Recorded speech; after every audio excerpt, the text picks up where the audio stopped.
Oh, work. Come on, work. No, go back to comments. Okay. Gonna be one of those days, huh? Okay. So we'll see who's around tonight. Oh my goodness. So, hey. Hi, Jen. How are you tonight? Oh, ow, ow. A little stiff. Annie Christie, hello. Hello, hello. Give myself a thumbs up. No, I don't want to manage moderators. I want to get in the live chat. There we go. How are you guys tonight? All stuffed with food? I'm not necessarily stuffed with food, but I have more food than I can stuff into my refrigerator right now. This is going to be interesting tomorrow. I'm glad I don't have therapy. I'm going to be spending a lot of time in the kitchen.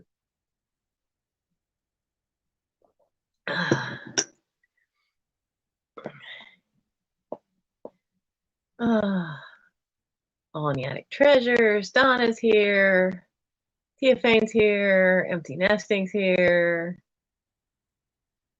Maria, California Thrifter, hi girl.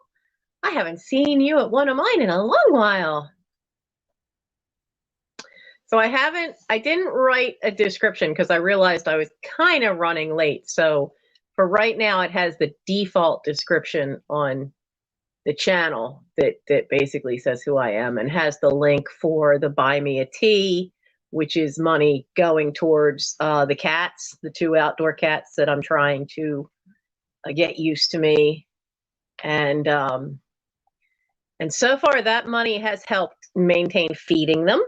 And Rory and the doctor had their flea medication. I've only this week, only the last 3 days, today made day 3, that has Shadow allowed me to touch him. I actually can pet him on the head, and it's only been the last 3 days. That's a major thing for an outdoor cat that's for a stray, to trust you that much. My Etsy store has only got a handful of things in it because I haven't restocked it yet. Hang on. What are you doing, doctor? Don't mute me. What are you doing? She's at the other end of the room, and I could hear, that claw into cardboard boxes. No, that's a no, and she knows it. For all I know, though, she could just come climbing over the pile like, a mountain goat and suddenly appear behind me.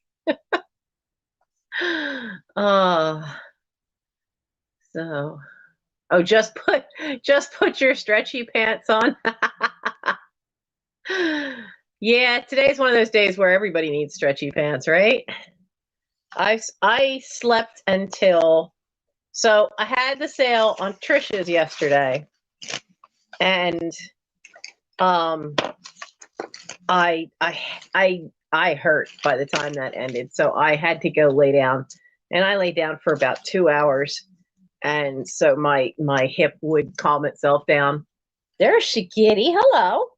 And so then when Mike got home from work, then I had to get up, and because I went to bed in his room so I could watch Doctor Who, because until the end of the month he has HBO Max, and HBO Max has the current Doctor Who on it. So I've been binge watching that whenever I can so that I can get caught up and see all of this new Doctor Who's a woman, because I hadn't seen any of Jodie Whittaker's episodes. So then I came back down here and just started doing all the paperwork from the sale, because I am so old school. I have a page that it will be a list in this book, and I'll have what item number it's going to be, and then what it is, and the price I want, or if it's an offer up, and then I write down who got it. That's great. But then I have to transcribe that into a notebook, which is sale by sale, and I have everybody's name and their address under it. And then I make a packing list, which I started doing this because I got behind. And there have been so many sales lately that some of this list is about half of this list is shipped and the other half is not. And I've got 1, 2, 3, 4, 5, 6 boxes, 6 packages next to me that have now been paid, but I need to get the labels printed for them to go out. And I've got more waiting upstairs and no room left down here. So we're getting there. You like the old Who with Tom Baker? Yeah, I like Tom Baker. But have you seen any of the new Doctor Who, the reboot, Jan? Because I really liked the writing and the way they acted it. David Tennant and Matt Smith are really, really good. And the humor that you had in the Tom Baker years, that's there with both of them, especially with David Tennant. And that was really nice to see come back into Doctor Who. So forgive me if it looks like I'm like sticking my nose in the air. It's only because I didn't move my laptop. My laptop is above the phone right now, so that makes it easier for me to read the chat. So yeah, Jen, check out the reboot. The reboot started with one season of a guy named Christopher Eccleston, who isn't bad. I mean, for what the writing was that they gave him, it's not bad. But he reminds me more of Troughton because he's just grumpy.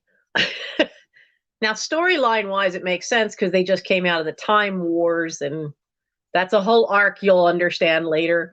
But he only stayed for a year, and then you get David Tennant, who I think stayed for 5 years. He absolutely loved being the Doctor. And then Matt Smith came along, and who was another one where when an actor really truly loves the part they're doing, it really shows sometimes, and it really did with those two. Marilyn,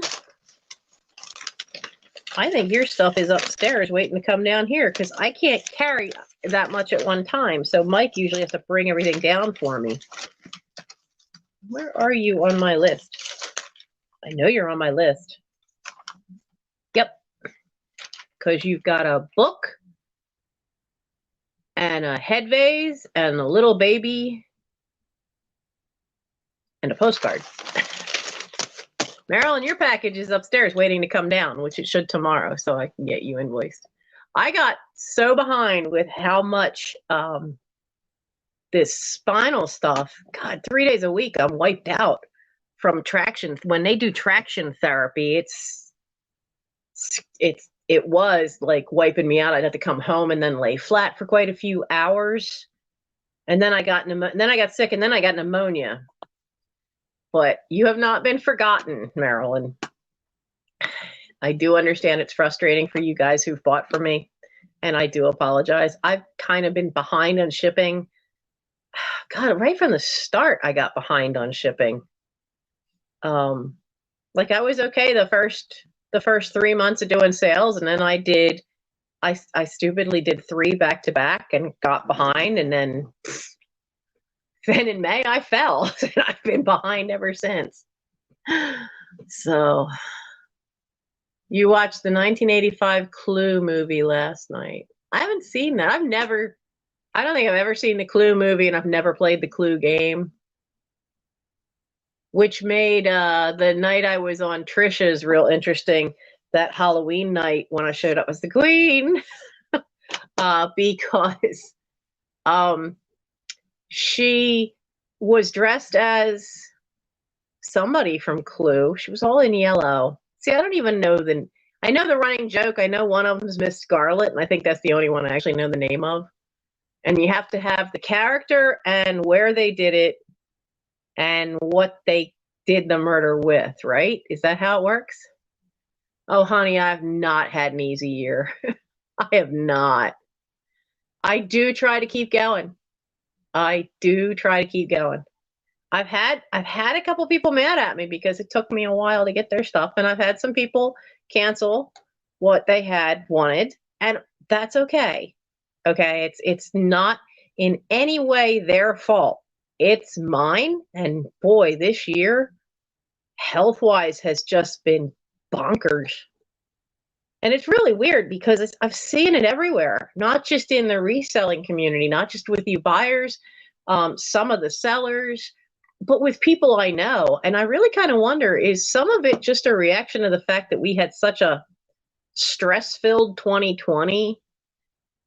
I mean, because not everything health-wise I had go wrong has to do with when I fell and dislocated my own hip and pinched nerves. So no, you can't. What is it? All aqued. Is that a Q or an O? I can't tell. I need new glasses. Ali Aoud. No, you can't kiss me.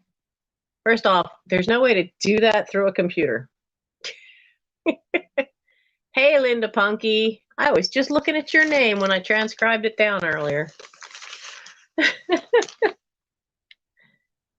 You were new to me from the last sale, and I hadn't seen you before. You're in Vermont, so you are way north of me. So, so hey, there's Melanie. Melanie, I hope your sale went well. It's the first time you've had one in a while. So, oh, honey, you are not behind me. Go away. Go away.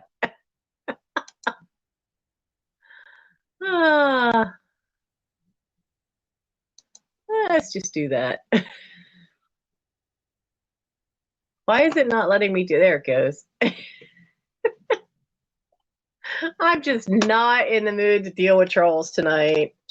Anytime I shift, my hip is killing me. So it's like, no, just not. Go back under your damn bridge. I'm just not having it tonight. So, oh, I'm just too tired, too sore. I'm not sure therapy's working anymore. Not the traction part. Because now the right hip is screwing up in a way that if I sit and then when I try to move, the joint itself has the mobility. It's the ligaments all around it that immediately seize and tighten, which means then the joint can't shift like it's supposed to because the ligaments have tightened up. So, okay, you were from Trisha's. Yeah, I'm going to be seeing a lot of new names soon. So we're going to have Thanksgiving chat and see how everybody was doing.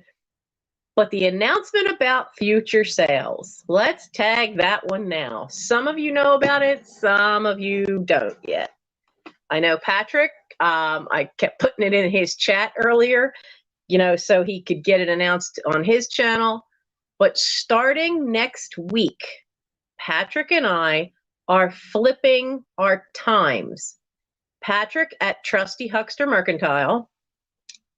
He has been cast in a show, and he is in, I don't remember the character's name, but he's going to be in the musical Matilda. And for that, though, he's got to have rehearsals. Well, the rehearsals are on Thursday nights. And so that's a problem because his sales are usually at 8 o'clock on Thursday nights. Well, that is a problem. So mine are at 11 p.m. on Thursday nights. So he reached out to me and asked me if I would consider flipping, and I'll be on earlier and he'll come on later. And I, of course, said, why? And then he told me, and I'm like, how could I say no to that? First off, there's so many pluses for both of us for doing this. But firstly, I've done community theater since I was 13 until about, 14 years ago when my mom died, and I just didn't have the heart to sing anymore. So I wasn't doing that, but I did direct a show after she had passed away. So it's kind of been 12 years since I've done anything in community theater. And I do miss it. But how can I say no for that reason? How can I say no to somebody who he wants to go do that and he loves it's something he loves doing in his life? Yeah, I'll switch. But the other benefit is that he gets to come hang out with the night owls. Now, he won't be on as long as I go because, he's got a day job. So he might only be on an hour, no more than 2 hours. So he'll take over that 11 p.m. to maybe 1 a.m. slot. And those of you that don't know Patrick's channel will have a chance to see something new. Patrick has long dealt with antiques. He tends to have higher end sometimes things than I do. He also sources his stuff. So he can then curate what he's bringing to you. I throw everything against the wall and see what sticks because I've got so much and such varied stuff here. I bring it all to you, So let's tilt that a little more. Hey. I need to fix where the pin is. I have a pin that holds the camera in place. It's not working real well. There we go. So this way, you guys get to see some different things. And this is not a permanent switch. So you guys get that, and then I get the earlier slot, and my channel's still growing. I'm at, last time I looked, I was at 1,020. So this way I can be seen by people during his slot that may not stay up so late and may not know about me. So it'll help my channel grow. Whether they'll like, the unusual variety of stuff I bring, who knows? But it's worth a try. And it's only for 2 months. His show is the very beginning of February. So this is only for December and January. So you're looking at what? 8 sales? Assuming there's 4 Thursdays in each month, that's only like 8 sales. So we'll switch back in February. You guys can handle that. You're night owls. You can roll with that, right? Donna, how did your hip replacement go? I know you mentioned that in another one. Oh, Lord, yes. Yes. Yeah, they make you jump through hoops. They do make you jump through hoops. My next step will be to move on to a spine specialist instead of a sports medicine guy if we can't get this thing sorted out by the end of the year. And I go on the 5th to get an injection in my knee because it turns out the right knee doesn't have any of the fluid in it. So they had to get my insurance to approve it, but it's a gel shot that goes in your knee and it replaces all that fluid that should be in between the knee joint. And you go and you get it twice a year because it's good for 6 months. That'll help.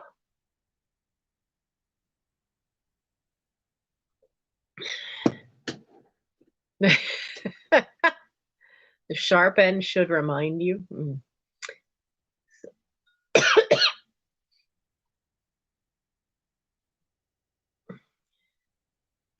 How do I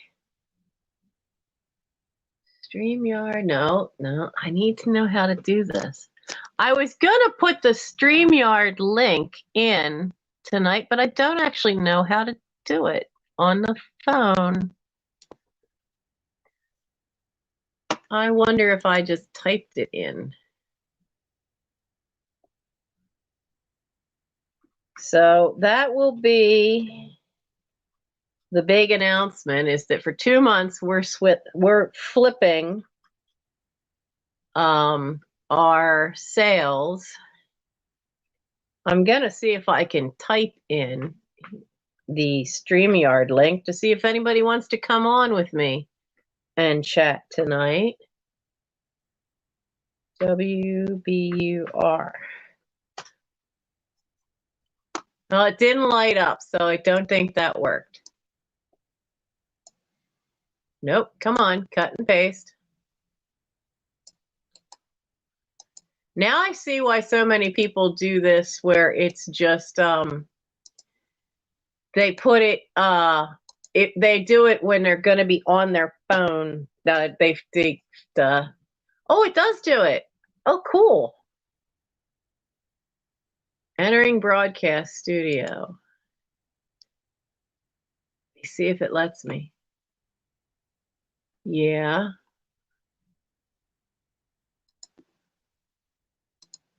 Oh, you have to have a display name. Pooh. Okay.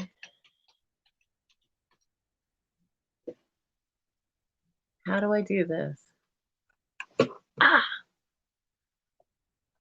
Yeah, I'm worried about if I have to have back surgery, because I think back surgery would be really bad for recovery-wise for me. How do I find...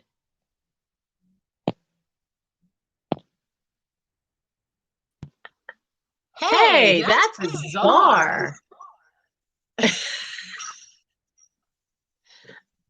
Okay, let me wait, how do I get out? There we go. Okay, so if you cut and paste that link, it will work. It didn't work to actually just like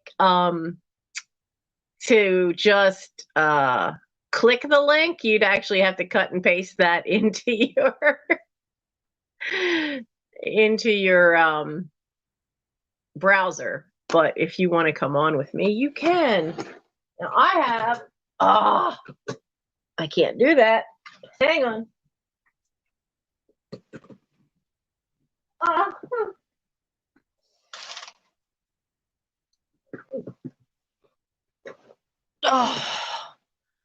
It's hard to stand anything that you flex that joint, and it just makes me not happy. Yeah, I can't always say I'm not hardly Tinkerbell, because I just put it up there. So I got a box today. Oh, it's a shame Christina's not here. Christina has been picking on me. Christina Taylor, what's her channel? The Something Up North. But she's another live seller, and she has been picking on me about this particular box because I won. Yeah, that was not a good oof. I won from Patrick's from Trusty Huckster Mercantile. This was on his eBay sale, and it was for some Japanese Takeshi dolls.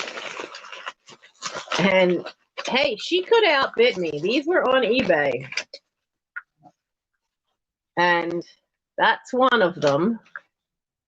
And they're little hand-painted wooden Japanese dolls. Now, these are the more modern ones. So let's see what we got here. I love his use of plastic bags as filler. That's one use for those fuckers. Because we all end up with tons of them. So, and he reused the box because it's got real nifty. It's got Jeffrey's real nifty vintage tape on it. I'm a firm believer in reusing boxes too. So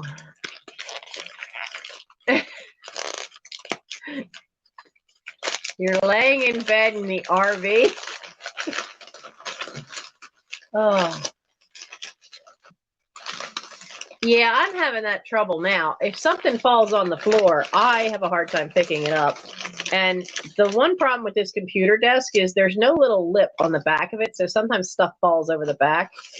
And I was so annoyed because a bunch of stuff fell off the back, including the box of paper clips. And I figured, okay, well, I need to test out my knee and see if I can actually kneel, because that's not really been tested yet. I don't think I lasted more than a minute. If I did, I certainly didn't last 2 minutes. I got down on one knee, kneeling on my left knee, and that quick, that thigh muscle that was the part of the pinched nerve on the left side, that sucker right away, it started tightening up that tendon. Now, on your thigh, your upper thigh, in the front, you have, and I'm sorry about all the paper noise, you have this muscle that's the thigh, and then there's a ligament, part of the I can't pronounce it. Part of the IT band comes down past the thigh, but there's also this piece that goes this way, which is a tendon. When I fell, that tendon tightened up like a steel beam, and it tore the muscle underneath it. So as soon as I felt that thing tighten up again, it started to hurt really bad, and I couldn't get off that floor fast enough. I'm right below my son's bedroom. He heard me going, ow, ow, ow, and starting cursing like a sailor. And so he quick came downstairs to see what was wrong. And by then I was up off the floor and into the chair. And he's like, nope, nope, you're not doing that again. No. Janet's here, Janet's here. I have to send a list of what I want from Janet. Ha, ha, ha. I have to win the lottery for what I want from Janet. I still want that chain light. I know what George told you it was worth. I still want that chain light. So I have some really vintage Kokeshi dolls that I inherited. And I went looking for one because I wanted to show you guys what they look like. And I don't know why, but in that drawer right over there, I only found the head. I don't know where the hell the body is. I only found the head. So the old ones, this is the size of the heads. Look how big that thing is. I mean, bigger than a tennis ball, not as big as a baseball. Well, maybe as big as a baseball. Now, and the wood has turned darker over the years. And you can see this one has gotten so old, the dryness has put a crack in the back of his head. But he's missing his body. His body should be about that big around and be about that tall. Because the bodies used to look kind of like a totem pole. They'd be this straight up thing with all this stuff carved into them, and the patterns for the kimono would actually be carved into the wood. And then they had these big old heads which were just stuck down in. They were carved with this piece, and that piece would just stick down into a hole. So I'm guessing that the other one and the body of this one must be further down in the drawers, but the desk is in front of this bureau. It's, yes, in the living room. And I can't get into the other drawers because the desk is in the way. So I'm guessing this sucker must be in the next drawer down. Now that's what an old one looks like. So the 4 that I picked up, and I really didn't think I was going to get these because I was so surprised that I spent under $25 for these. So there were these 2. These are the kids. And you see the kimono now, they just painted on. Now, they just kind of lacquer the wood. Now, her face has some paint to her face. The little boy does not. And you can already see how the little boy the wood is starting to turn. But they also came with, and you can see how the heads wobble around. It's because they're only tucked into a little hole. But this is Dad, whose head is wobbling like all the way around. Really nice job on the painting. Over time, though, Dad's head will probably... I kind of got the impression, though, that the two kid ones might be older, especially that little boy. I'm not sure he goes with this set, but he does now. Simply because this is what their bases normally look like, but his base is hollow and there's a ridge in there. It's like he was made to have a base or something. So he's made a little differently. But wait till you see Mom. Check out Mom. She's got her little hair ornament. She's got all that pretty going on with the kimono sleeves, and the obi is painted with designs, and the under kimono's got designs. Mom looks really cute. But boy, I was dumbfounded that they were, I think it was $23 and then the shipping. And I really did not expect to get them. And for some reason, Christina was upset that I got them, but she could have bid. She could have bid.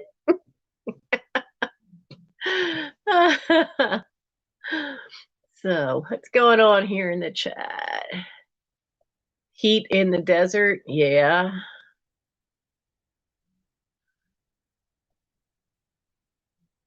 Desert is not somewhere that I want to live. Too much sunshine. I like to hide. I need trees, little stream going by, maybe far enough away from the house not to be an issue.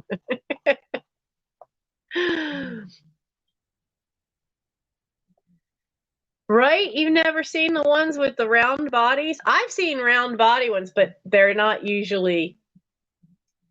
See, I think these are the mid-range because they still have the wobble heads.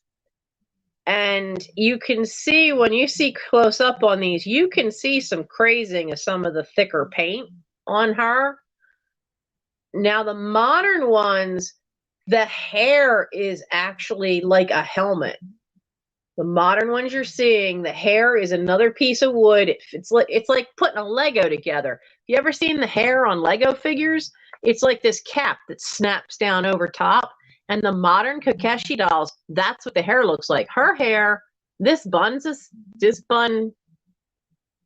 I'm not even sure the bun is a separate piece. I think it might have been carved that way. And then they painted her hair on. But she's not big and straight like the old ones. So I think she is probably the step in between the ones that had, the totem pole bodies and the heads like this. Because they got smaller. They got a lot smaller. She's a third of the size of the old school ones. But I think they are the step in between. I think they are the step from the old ones that were probably pre-1960s to what you're seeing now. And that's the real difference, is how they do the heads. So yeah, I love the little wooden Japanese figures. I have some that are little spirit things, and when we get the living room, the plan for the living room is that I finally pull all the Asian stuff out. Mike has some of his own, and we'll decorate the whole living room that way with Asian stuff. Which will be nice to finally actually have somewhere to really display all my stuff. Because I have way more than what's hiding in the china closet, in the treasure cabinet up in my bedroom. Nancy, you had rain in Tennessee? We had nothing but brief sunshine here. And I say brief only because I didn't wake up till 12:30. I think I realized it was 4 a.m. Because if I'm sitting at the desk and I don't shift the hip, then it doesn't hurt. So I just went ahead and just kept plowing through and looking up addresses, logging in the new people. And so I just realized, because I had Supernatural. I've been binge watching Supernatural on Netflix because I'm so behind, and I'm finally up to season 14. Now, was season 15 or 16 was the last season, so I'll soon be done watching that. So, hi, Elizabeth. So, what did you guys have for your holiday tonight to eat? We have an abundance of turkey. So, my sister cooked a turkey and came a couple days ago, and it was a turkey I'd given her from our freezer and asked her to cook it. So, she deboned some of it, and so we got all that cut up, and she brought some stuff. She brought a container of stuffing and some celery, a couple other little things, and the legs and the wings so I could make broth. Great. So I made broth, and I froze that, and I've frozen some of the meat. So that's good. That's all set for having soup at some point.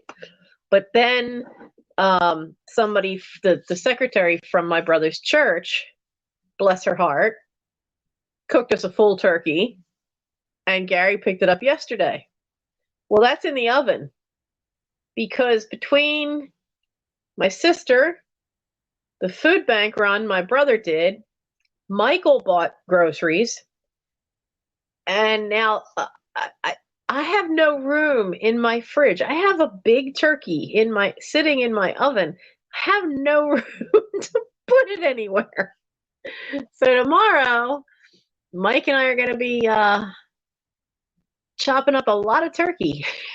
He won't debone anything. I have to do that because he doesn't like getting his fingers all dirty.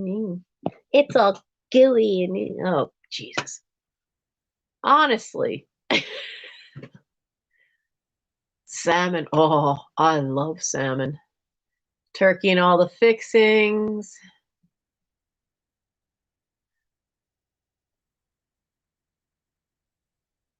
Cracker Barrel. Hey, I haven't been to one of them in ages.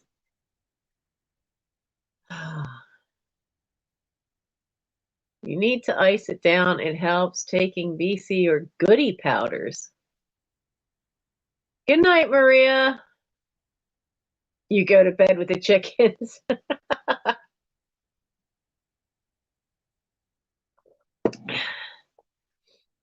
I certainly don't get up with the chickens, that's for sure. Not me. Not by any stretch of the imagination. So, but we have 27 here.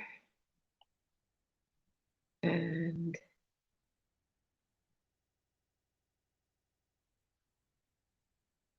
uh-oh, did I lose the link? I think I lost the link. I was going to copy that link. And now I don't know where it is. Thumbs up, Tiafane, Jen. Well, that's interesting. I can't find it. Ow.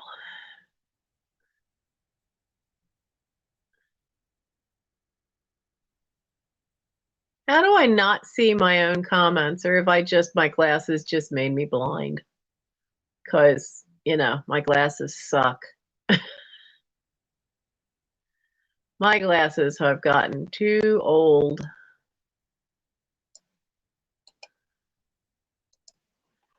There we go.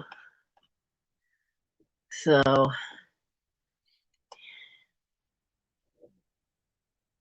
I wonder.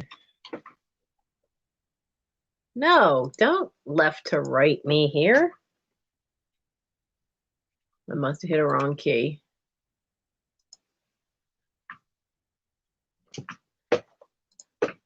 Nope, it didn't make it an active link if I put www either. Ah. So, hi, Kathy. Well, thank you. Yeah, I'm sure everybody's really getting kind of tired tonight.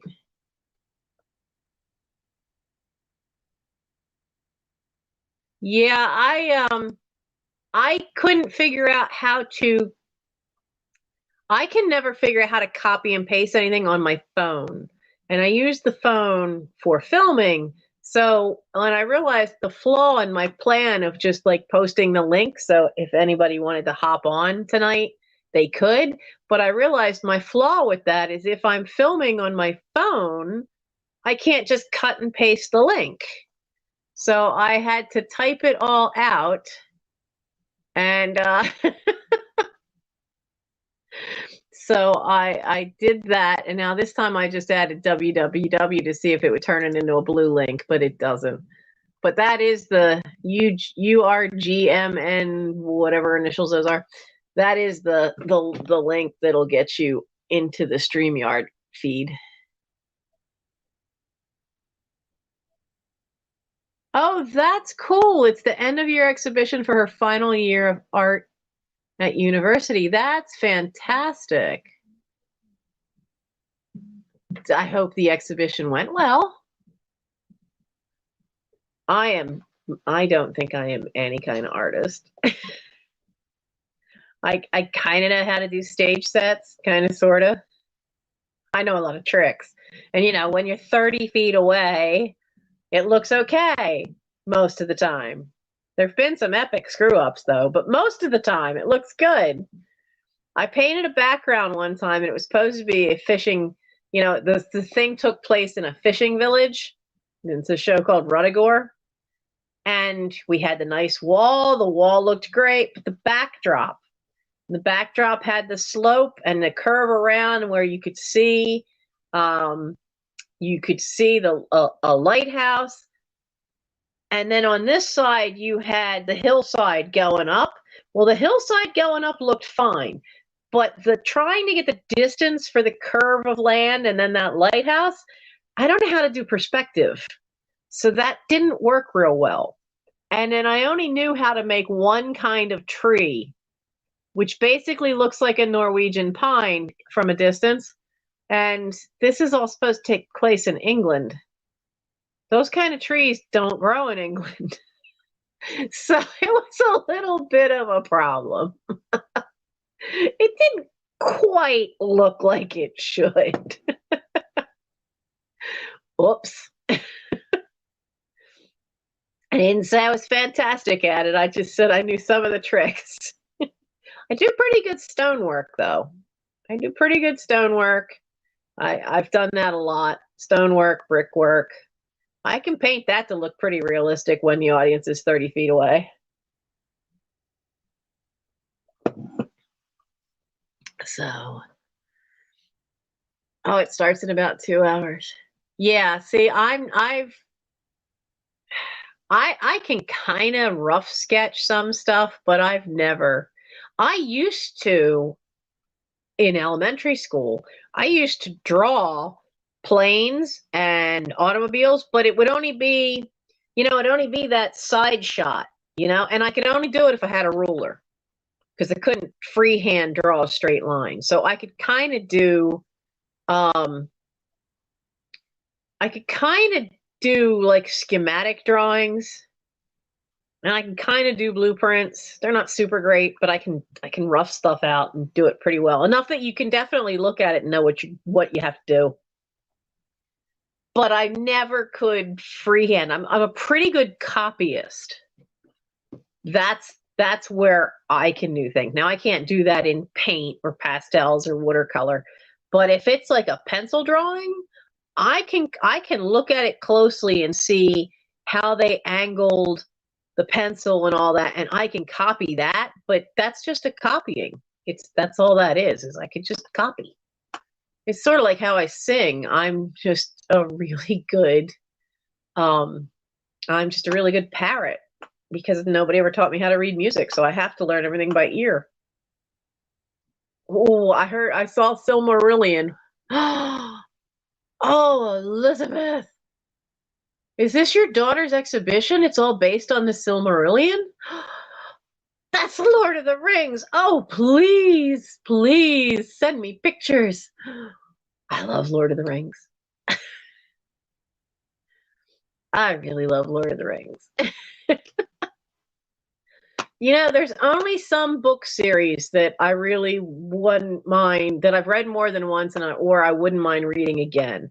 Lord of the Rings trilogy And then there's so many, like the Silmarillion. There's other books out there. And then Christopher Tolkien, I don't know if it did get published. It was supposed to be out in 2020.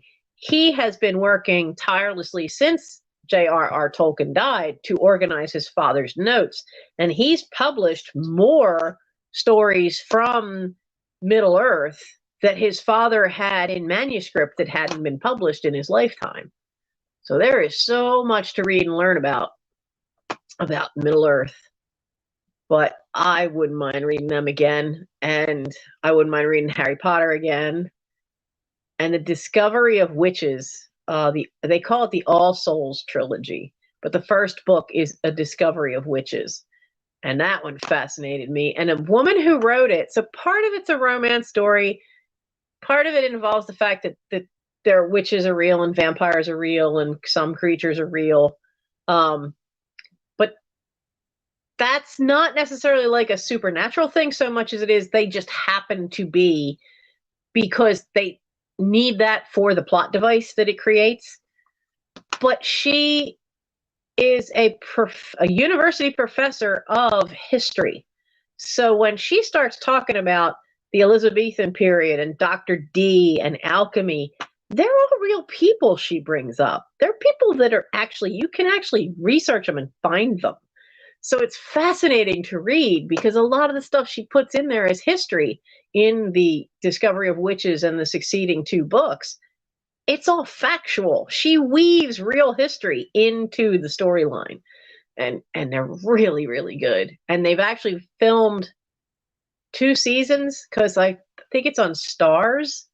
I'd love to see it, but I don't have that service. They actually have made A Discovery of Witches into a TV show. And it looks like they're doing a good job with it, too, from the clips I found on YouTube.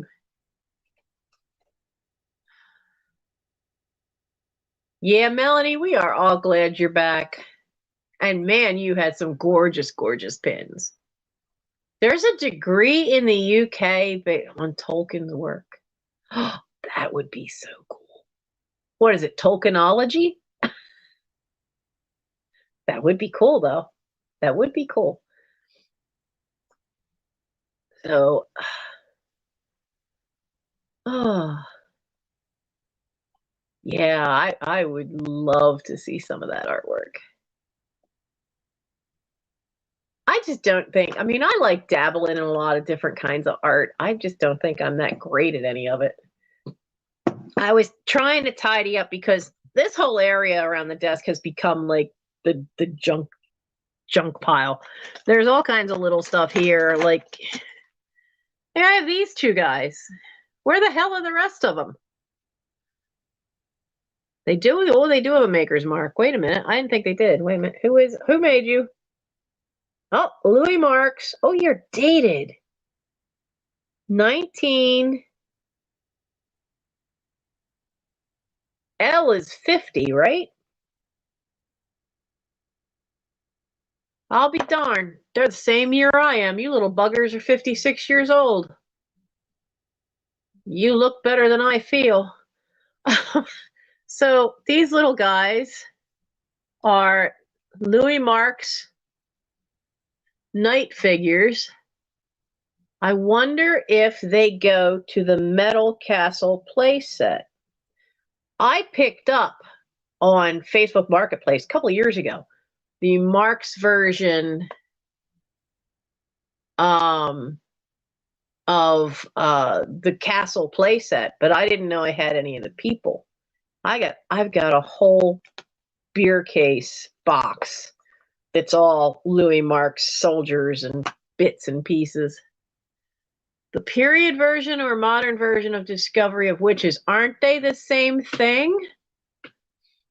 Because they go back in time, because it starts in the present time, and Diana doesn't know she's a witch because her parents bound her magic to protect her. And then to get away from the bad people, they go back in time and they go back to Elizabethan England. So that's the period part. But yeah, some of the history stuff that they talk about in the past, whether they're talking about the people from Salem that they're descended from, You can find all of those names. I am so not 45. I am 56. I just look good. I have inherited my mother's face in that, there's I don't look in my 50s. I don't look 56 yet, that's for sure.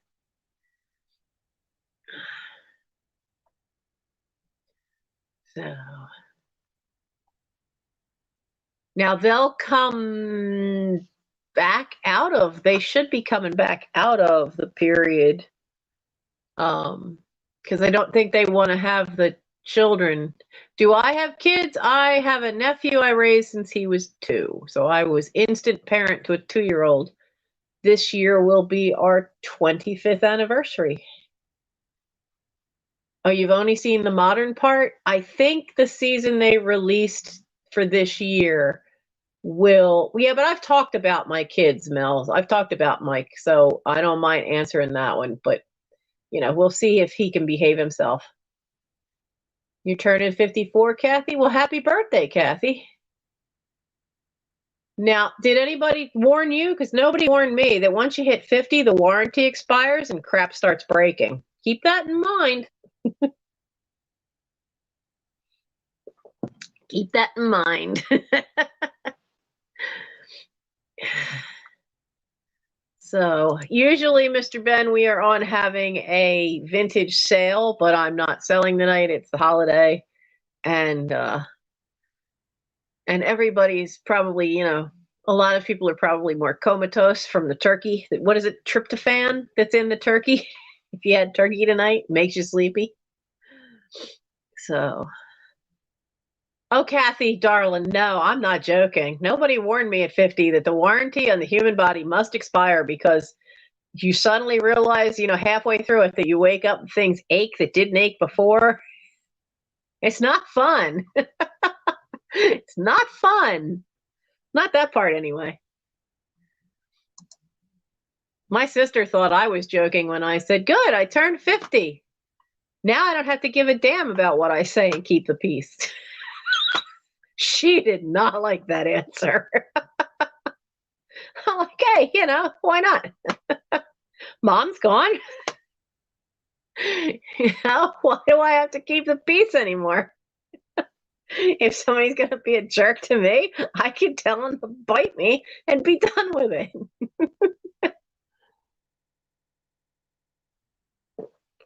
Just made me think of some of these ladies that I knew down in Arden, Delaware, who had made it into their 90s. And I swear that once they hit 80, all bets were off. If they were mad at you, they told you in no uncertain terms why you were wrong. But in the most loving way I've ever seen. But boy, if they were spitting fire at you, you knew it, and you just shut up and you stood there and went, yes, ma'am, and you didn't say a word back, and you heard them out. But then you'd better be ready, because both June and Ray then would say, all right, now I want to hear your side of this. You'd better be ready for that. I want to be like them. They were awesome.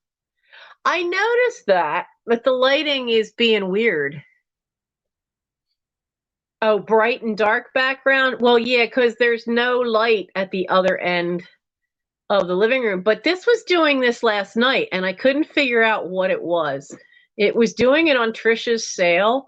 All of a sudden, it would get brighter and then darker. See, like it just did that now, because I can see it do it on my laptop. And I don't know what it is.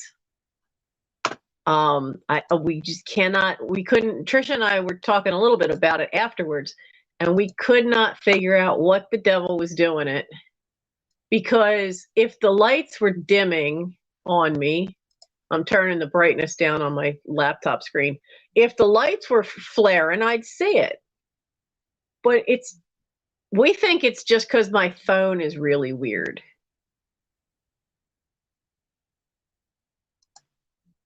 Yeah, there are people in their 80s who are running around doing fine.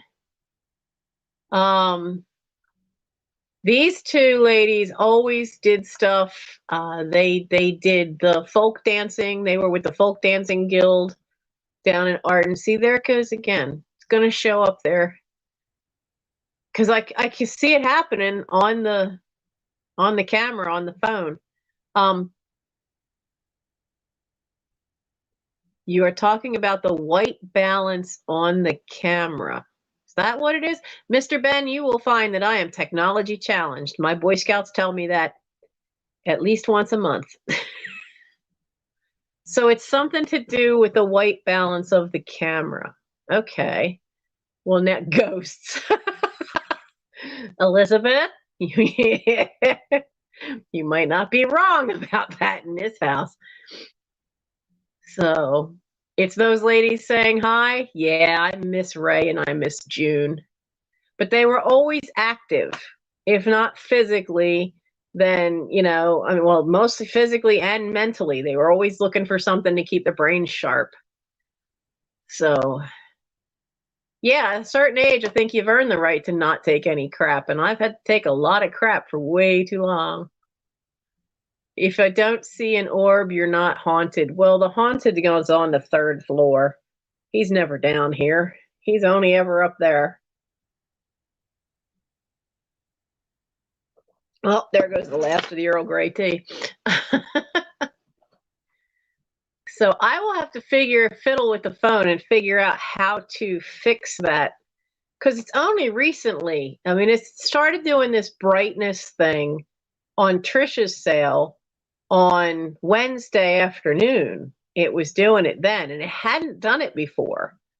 And now it's doing it again tonight, where it just kind of like suddenly gets brighter. And we've gone how old's my channel? March of 2020, so over a year and a half, and not had any weird filming issues like that. So I'll have to see. My phone does weird things. When I'm on other people's lives, for some reason, Trisha kept hearing music, and it's something with my phone. And I had nothing else running, but I would have to keep leaving the StreamYard and then coming back in, and then the weird noises would go away. So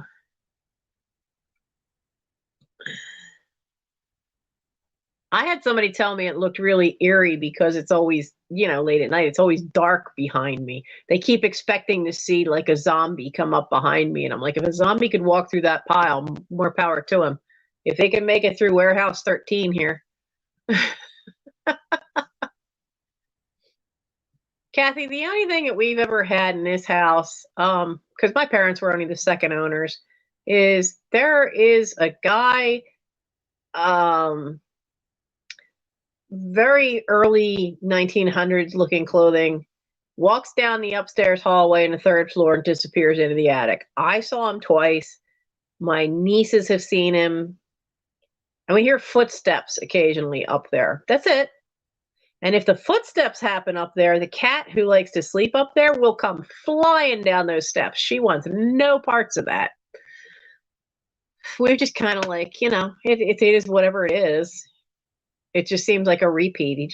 Everybody who's seen him has seen the same thing. He just kind of like never says anything, never looks at you, just walks about 4 feet down a hallway and disappears in through a door into the attic. So we grew up with it. I mean, I know, I had friends I told about it in high school, and they all thought I was joking.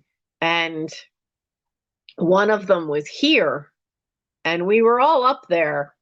They wanted to mess around with a Ouija board up there, and I was having no parts of that. And so we were up there arguing about it, and the one friend looked out the door and says she saw him. I didn't see him that night, but she swore she saw him, and she would never set foot in my house again. She has never come into the house again. Paranorman again last night? I don't know that one. I'm watching the last 2 seasons of Supernatural. And then I also found, so if you have YouTube, not YouTube, If you have Amazon Prime, you get Amazon Prime Video. And I jokingly talk about this being Warehouse 13. Guess what Amazon Prime Video has? They have all the seasons of Warehouse 13. That's awesome. I get to see it again because I found it on Netflix, and Netflix doesn't have it anymore. So I was thrilled. Quran audio. Yeah, nothing else has seemed to, like, I've played Tibetan bowls, and I've taken, I had a friend who was um studying to be a rabbi, and he went up there and blessed it, and there's never been anything bad. So, but I know another friend put holy water up there. Nothing ever stopped it, but it's just like it's a repeat. Maybe there's something to it with the one theory that said it's just like an energy cycle that's stuck on repeat, like a loop of a residual energy from somebody's life. Who knows? The only difference between what is that phrase? The only difference between science and magic is that science hasn't learned how to measure it yet. So who knows what it is? You would not go into that attic? Ah. Like I said, it's never even a cold spot. I've been in a house where there was a cold spot. I was freezing and somebody got slapped. So I'm more worried about that. I don't ever want to be in that situation again. But this is just, there's never any coldness. There's never any interaction. I always kind of took it with a grain of salt until I saw him and went, oh, crap. But apparently my mom and my grandmother and possibly my great-grandmother all had that weirdness that sometimes they could see things that other people couldn't or were more in tune. I do know that their intuition was always strong. Like my mother used to always be able to tell you who was on the phone. When it rang, she'd tell you who it was. She'd never pick up the phone. She knew who it was, and she was always right. I've kind of lost that ability. I used to be able to do it with certain people. I could tell if that was who was calling, but I haven't. I've kind of lost that ability as I've gotten older. So, yeah. Book, I am not surprised at all that you would go. Oh, that's true. There are good and bad jinn. I know enough of not a huge amount of the folklore of jinn, but I do know that they could be good and bad jinn, and they like to play tricks. I don't like that. Yeah, the Gettysburg Ghosts. I've read about those.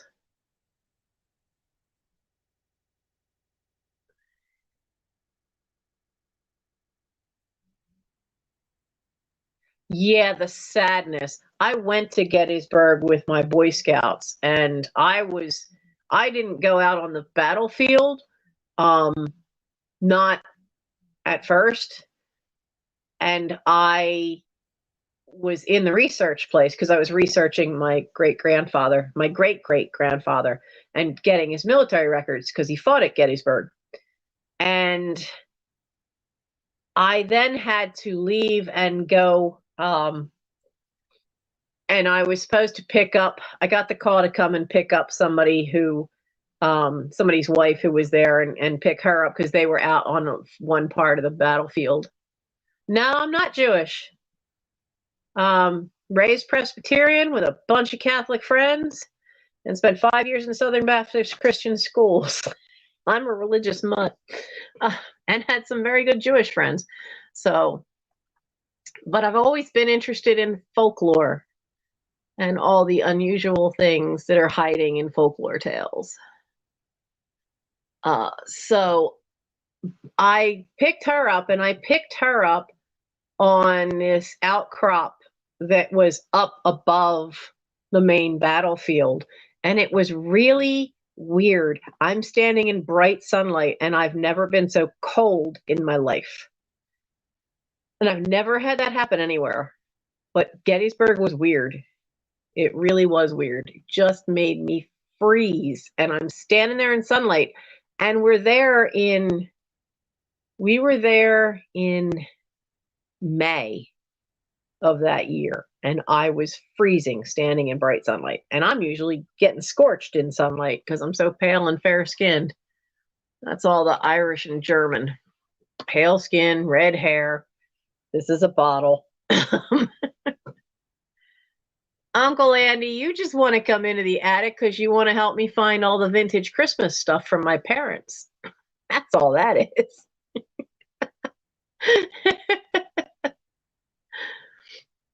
Social work and psychology.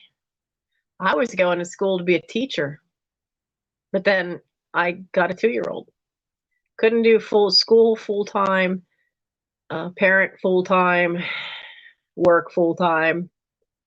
And my dad had died just a few months earlier. His death was sudden, and we had 11 funerals in 6 months. And I honestly don't think my mother would have survived if it wasn't for the fact that I took custody of the 2-year-old. Because I think having him in the house really helped her, because she'd known my dad since high school. And they'd been married since right out of high school. So it was such a shock that her brain with her pulses, she just kind of shut down. And then to have so many funerals right after it. So I am a teacher in a lot of ways. And I use some of what I taught for the Boy Scouts, and I use stuff I've learned along the way because I've always been fascinated with learning about things. Losing a parent is hard, but we all have to face it sooner or later. Sooner or later, we're all orphans. It was really weird in August when I lost a sibling, though. It never quite really hit for a while because Steve's been in California for so long. He and Sue have been out there for decades, and the last time he was home was when Mom died, and that was the last time I've seen them. So that was 14 years since I've seen him. So that's really a weird feeling when there's a group of you as siblings and you lose the first one. That's another real weird one. So, but yeah, it's I guess in a way I am a teacher because I'm always like bringing up stuff with the boys. And even when I do the sales, if it's something I know the background of, especially if it's something I'm selling that's from the estates and I know it's from my own family, then you guys get kind of a history lesson too. So we have 27 people watching, and it's only 12:09. Oh, you worry about losing siblings? Unfortunately, it's going to happen. It sucks, but nobody gets off this planet alive. It's going to happen. And it's a weird feeling. It's not the same like when I lost a parent. When you lose a parent, at least my take on it, was that you lose that safety net. That psychological safety net that's been there since you were a child, if you've had, a decent relation with your parents. Not every parent is a good parent. I'm well aware of that. But they were always there. So they're always the one picking you up for the scraped knee, even as an adult. Even if you don't go to them for stuff like that, there's this feeling of a safety net being ripped out from under your feet when you lose a parent. It's not the same with a sibling. With a sibling, it's more like an absence. Like there's just some piece that's now missing. It's a weird feeling. It's a very weird feeling. And I think it's going to be harder when it's a sibling that's here. But we're not all real close because our dad thought it was funny to pit us against each other sometimes. So we're not the closest knit group, but we do still care. Mr. Ben, you sound like a quote from Doctor Who. Life is only temporary. It's like a drop compared to the ocean. That's right. Yeah, Melinda, I was only 30. One of the drawbacks of being the youngest with a 16-year age spread. I was only 30 when my dad died. I was 40. I was 41 when mom died. An instant parent at 31. So, yes, it is, Book. Mike has talked to me about that because Mike lost his mother when he was only 7. And he said one time he brought it up to some Boy Scouts, and I was so proud of him for sharing that so that these kids could learn that the ramifications of messing around with illegal drugs affects more than just you. And he let them know that the reason that he's with me was the problem his mom had with abuse. My sister-in-law was addicted to illegal drugs, and they eventually cost her life. And he was only 7. And he pointed out to him, and I can remember him standing there talking to these kids, pointing out to him that when you lose a parent, doesn't really matter what it's from, but when you lose a parent and you're young, you're going to remember them and think of them at every single milestone. When you graduated from, when you graduated from 8th grade and we're going to go into high school, she wasn't there. When you made Eagle Scout, she wasn't there. When you hit 18, she wasn't there. When you hit 20, she wasn't there. Every milestone in your life, there's that moment where you regret that you can't share it with your parent that's gone. And it is hard. It has got to be really hard when you were a kid and have a lifetime of that. And he then reminds me that he feels very lucky, though, that he had 3 parents, because that was what I used to tell him when he was real small, that to never doubt that his mom, his dad, and me love him, and he has 3 parents because of how much the 3 of us love him. Now, if an adult can't always get out of their own way, then that's the adult's problem. You're a child over here. Don't let it be your problem, and understand it's not your fault. But over here, sometimes adults cannot get out of their own way and they make bad choices, and it's not your fault. And I think telling him that right from the time he was 3 and 4 years old on up, I think really made him a very solidly grounded young man.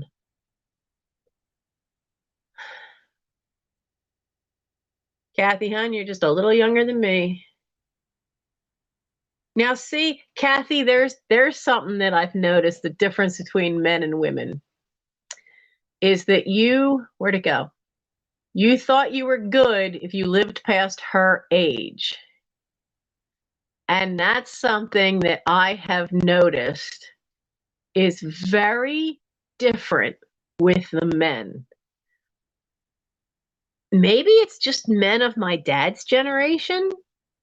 But a very good friend who passed away a couple years ago, he was probably like a generation just under my dad's. And he had the same thing.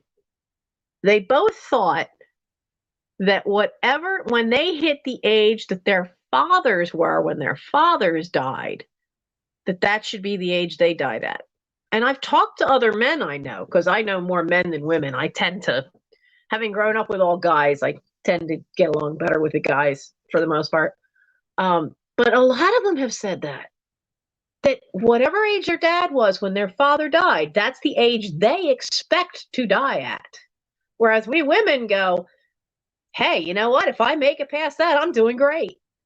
We think of it in a different way. We're always wired to think of it as, if I get past it, I'm going to get past it. We're looking ahead to the future, and these guys are looking at a set point in time that they think everything's going to end. My father did not know how to handle it when he passed 60. He thought it was all borrowed time. That's actually what he called it, that it was all borrowed time, because his father died of cancer in the throat and complications of black lung, which apparently he had some. I never knew he was in the coal mines except that he had been in there as a kid. And he just had this idea in his head. And when he passed away, they caught the aneurysm in time. He had the surgery. He was due to come home. They told him he'd probably come home the next day. And he still was talking about how, no, I'm not coming home. I should be dead by now because this is all but 7 years of borrowed time. What the hell are you talking about? And they never did an autopsy, and they should have. But he talked himself into going. And he was gone within a couple hours, but not technically from the aneurysm. They had to put something down. They don't actually know what did it. I think he talked himself into it. It's really weird, but yeah, guys tend to seem to think your dad was 55. Yeah. See, and Melinda, I think that's one of the problems is because some men I know think of things like that. They think in terms of their time should match the time that their father was, and it becomes kind of a self-fulfilling prophecy in their own head.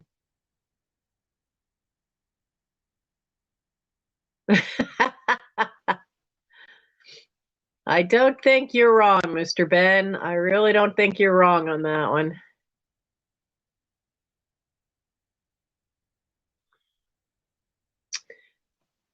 Kelly, that's not oh, wait, that doesn't say your mom and dad. That says your mom and daughter. Oh, I'm sorry. That is hard.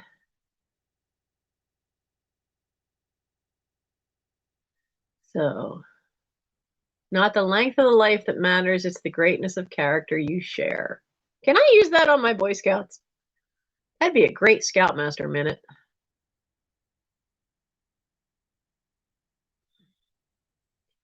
They can. And Tia Fane, that's why you're never, ever, ever going to see a pacemaker in me. I'm absolutely anti that. I've watched a grandmother and a great aunt be trapped in their own bodies, well, two grandmothers, and in their own minds. And the only thing keeping them going was that pacemaker. And I'm not putting my family through that. And I've also had a very good friend that I've seen what happens when it is your time and that pacemaker keeps firing larger and larger shocks to try to get your heart started. It's very painful for the person. I'm not putting myself through that. So there are strict orders. My son is 27 now. My son, my nephew. He's been with me since he was 2. So it was 2 days before Christmas, but I don't know the exact date. So we always do it. We always have our anniversary, as it were, the Sunday before Christmas. So this year will be 25 years, so I'll have to do something special. Is anyone watching Doctor Who? Yeah, Book. I was talking about that, I think, before you got here, that I've finally seen the female, the Jodie Whittaker. Capaldi was the last 2 doctors. Elizabeth means that you've missed Peter Capaldi and Jodie Whittaker. I don't like Jodie Whittaker's doctor, not because she's a woman, that I'm fine with, but the writing has made her kind of stupid. They've made her flighty. Whereas all the men have, they've never really been well, maybe Sylvester McCoy, but if you've ever seen him act in anything, he's always a little flighty. I think that might just be the actor. Even when he showed up as Radagast in the Hobbit movies, he's a little flighty as a wizard too. The writing for the newest one, Capaldi, as usual, the first couple of episodes, the writing is always shaky while they figure out what to do with and how that actor is going to put their spin on the Doctor. The first couple of episodes of the first season of any Doctor, any actor taking that part is always a little shaky. Always has been if you go back and watch the ones from 50 years ago. But the writing they have for her, some of it is very preachy to the point where they're really hammering that. And I think that's turned a lot of people off, because that was one thing, is that Doctor Who would sometimes teach you a lesson about things and make you think. And it would solely be because of one little tiny part that kind of snuck up on you in the storyline. Now they're just hammering it home, like a sledgehammer.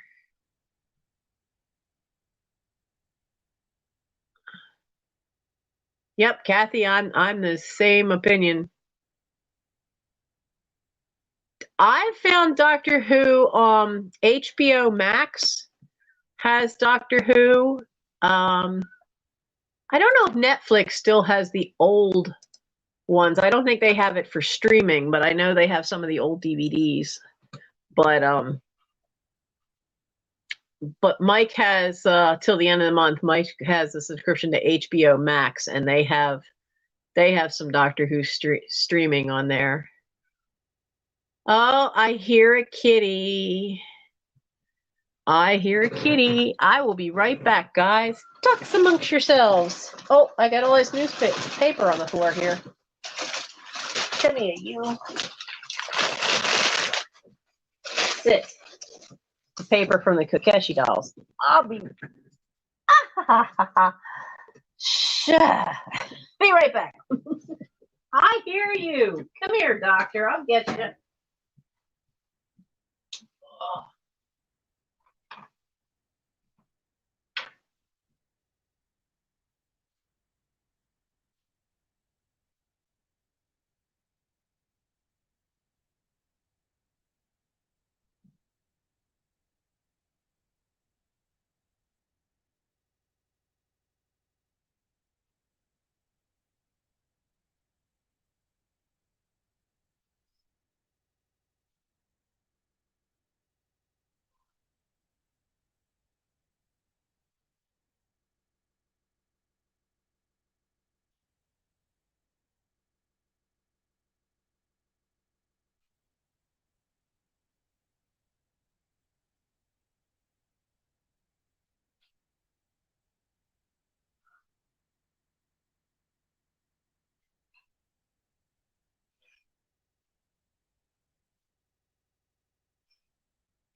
Don't run over my feet, you little lunatic.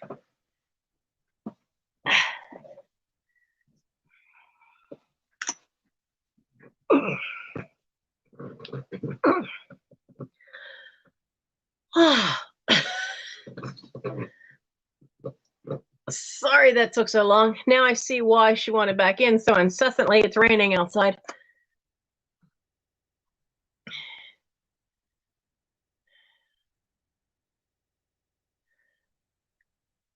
Let's see, what did I miss?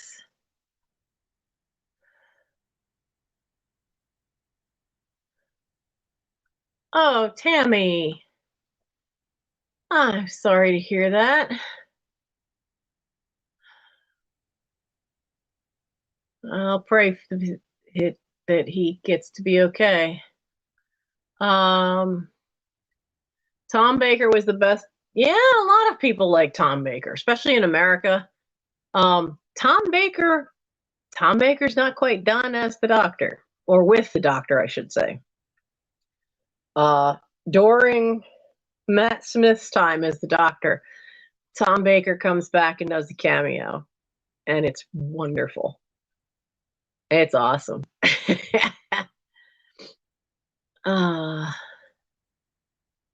Where are we?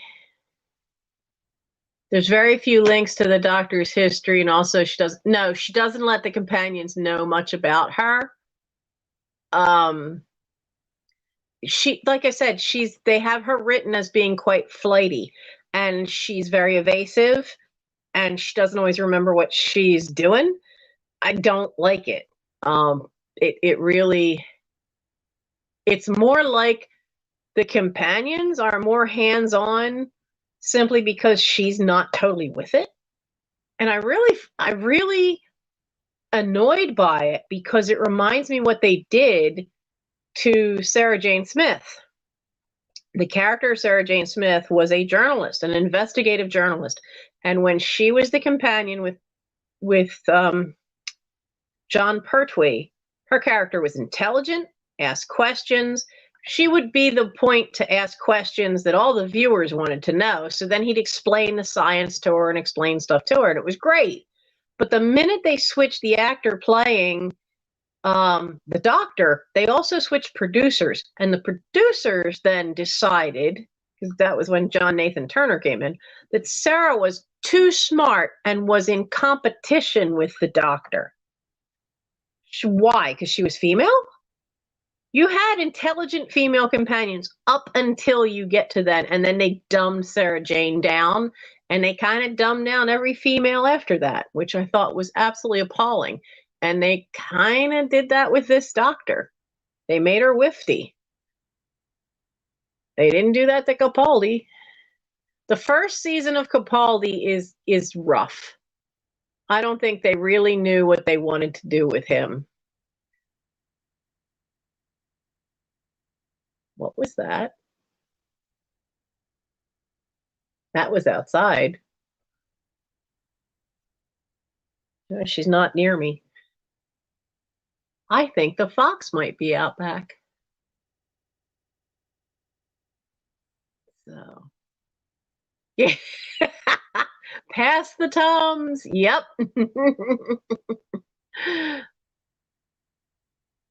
Oh, let's see.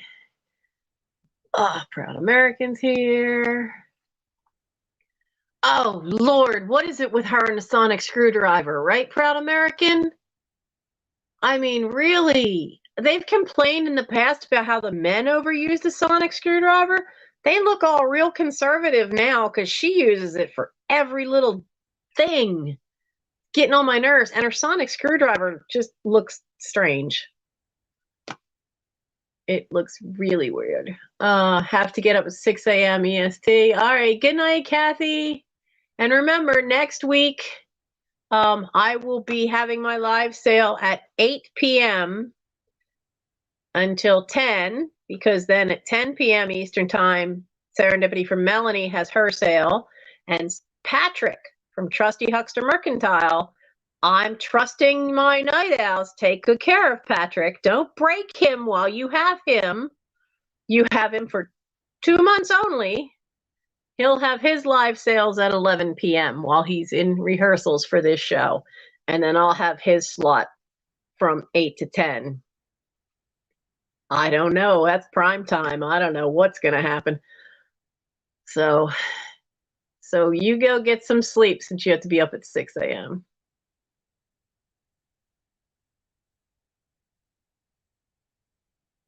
Oh, Mr. Ben, I already do that. I'm already thinner than I was.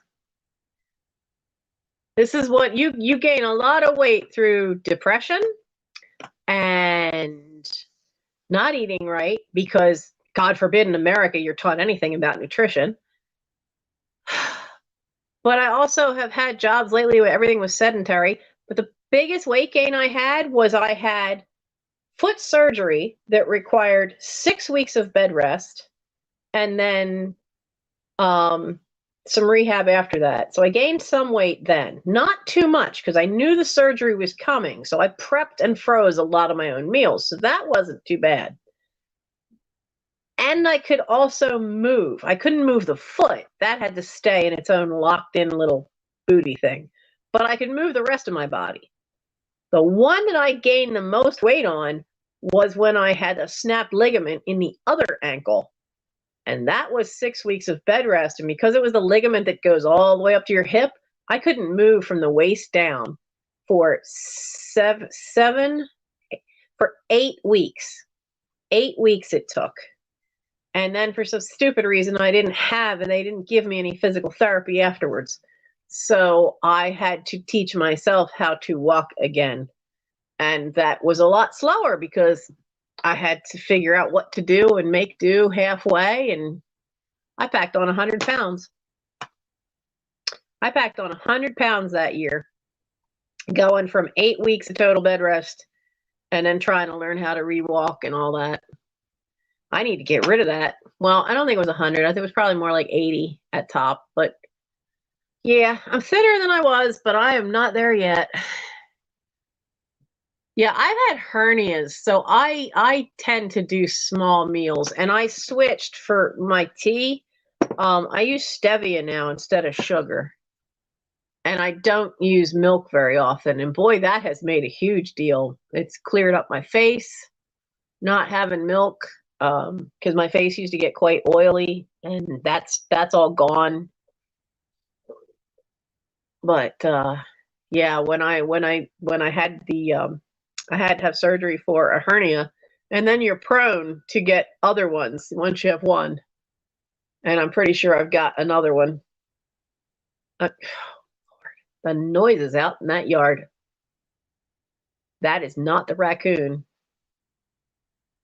I think the fox is back. Yeah, I think the light is having trouble with is the fact that I don't have a base foundation, so my skin is really super pale, and then I've got this dark brown sweater and then all the black behind me. Maybe that's the problem. Yeah, my biggest problem, Mr. Ben, is that I've not been able to physically move too well. I had a mini stroke caused by some medication. That was 6 years ago now. And then pulled the IT band in the left hip and damaged that. Finally got back from that, and then my balance was so off, I fell in my own yard in May, and now I've been in physical therapy since June because I pinched nerves in my spine. So it's not like I can take a walk around the block anymore right now. But at least I'm not walking with the walker, and I'm not walking with my cane. I'm back to actually being able to walk without aid. So things are going good. But you didn't catch all this, which is like the house. Well, I can't say that about the house. With the weight, it didn't all come on magically at one time. It's not going to all come off magically at one time. And the house didn't necessarily get full all at once, but in some ways it did because of all the inheritances and then getting downsized out of a job and then having to not have the last storage unit, which is why it's all in boxes all behind me. So, we do what we can do. I have 48 thumbs up. Thank you. So, yeah, I've ended up being on a crash course on trying to learn nutrition. This breakfast today was a salad. I like spinach. If I can get my hands on spinach, but the problem in the US is fresh produce, man. That's pricey. That can be really pricey. But boy, turkey and spinach salad with green grapes, that was the start of the day. The only thing I wish I had was a handful of walnuts to throw on there. Because I love walnuts and I don't like peanuts, but I like walnuts, Brazil nuts, almonds. Well, they're even pricier than trying to get fresh produce. I am tough. I'm tougher than I should be sometimes. My kid sometimes hollers at me. It's like, you can take it easy now and then and stop hurting yourself. Fiona's here. Hi, Fiona. So Fiona, I have to, I packed the box for you, completely forgetting what the rules were for international shipping. I have to unpack it. I have to weigh each blasted little thing and then plug that into the form and then put it all back in the box and then weigh the whole box. It's weird. It's weird. So I forgot about that. And so now tomorrow I'm going to take your box apart so I can get you your first box. Oh, I miss swimming. I really miss swimming because I don't have access to a pool. And there's a lot of pool clubs around here, but pool clubs are expensive. So good night, Jen. Yes, catch me next week at 8 o'clock Eastern time, 8 p.m. at Patrick's usual time. We're not switching channels. We're just switching time slots. So, yeah, Fiona, I still have to answer you about the other thing, and I have a package from Lisa for you that has to go in your box. But I'm pretty sure there's room for it to fit. I don't have liquid B12. Actually, I don't have B12. I notice it says it's a B complex, and there's no 12 in it. How do you do a B complex vitamin and not have B12 in it? My yeah, because see, I get a lot of fatigue, and my magnesium count, my potassium count, and the B12 are all chronically low, and vitamin D, they're all low. And I take D supplements and magnesium. I don't know how you get a supplement of that. Junking Data Girl, hi! I only usually see you in the daylight. How are you? I've seen you in other chats.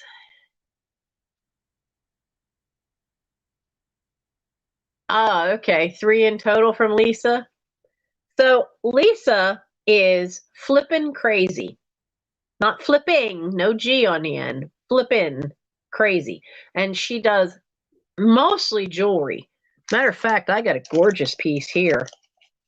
I wondered where I put it. Well, it accidentally got put in with some other jewelry that it shouldn't have been in with. But this is set in sterling. I don't even remember the name of the stone. Isn't that pretty? Now, I think it's showing up as black from the lighting, but that's a dark green. That's a dark green with a little bit of caramel coloring and some white, and the whole thing's set in sterling. And that is a really pretty piece. I wonder if her little note says what it is. Ocean Jasper. That's what it is. So she not only has vintage jewelry and newer jewelry, but she has great artist piece jewelry with some fantastic stones in it.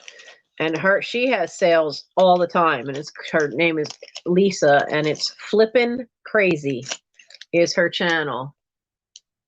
And that's who Fiona and I were talking about. She's got some packages because Lisa does not ship out of the country, but since I already have stuff I have to ship to Fiona, yes, magnesium will make that happen. Magnesium is best absorbed through the skin. And every time I've gone to look for tablets of it, the stores have been out of it. So I haven't been able to find tablets. So I did find out that if you get Epsom salts, the key thing in Epsom salt is magnesium. So I took some of that and I put it into a bottle that I had half a bottle of lotion, and I put some Epsom salts in that. And so when you put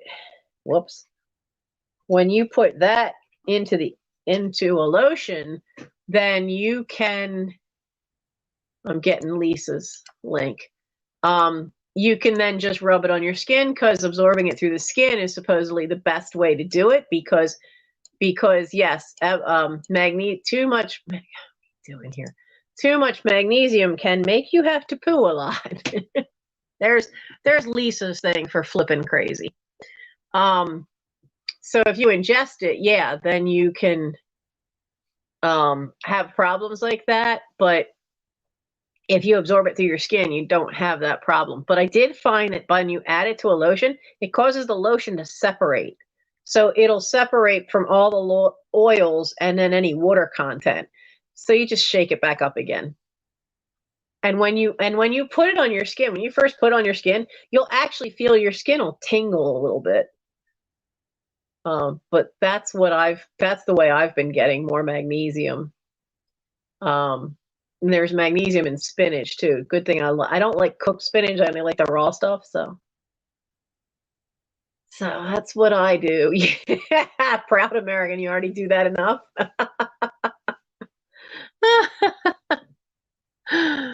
Oh, so. Oh, I read up on there isn't anything I take and put into my system that I don't read up on first. I have turmeric capsules too that help with some of the inflammation from my back. But they can only work so far. It depends on what kind of day I'm having. Otherwise, it's that heavy-duty naproxen. And that can cause its own problems. If you don't watch your diet and make sure that you eat enough fiber and have plenty of water, then you can start having problems with the naproxen. Because that's a heavy-duty NSAID. So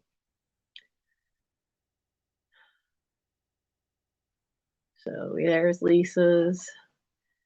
And yeah, so what else can we chat about tonight? Kind of just we got another 20 minutes here. I know I've been like trying to clear up some of this little stuff here. I still have things to pack up. I need to get the stuff from yesterday's sale up.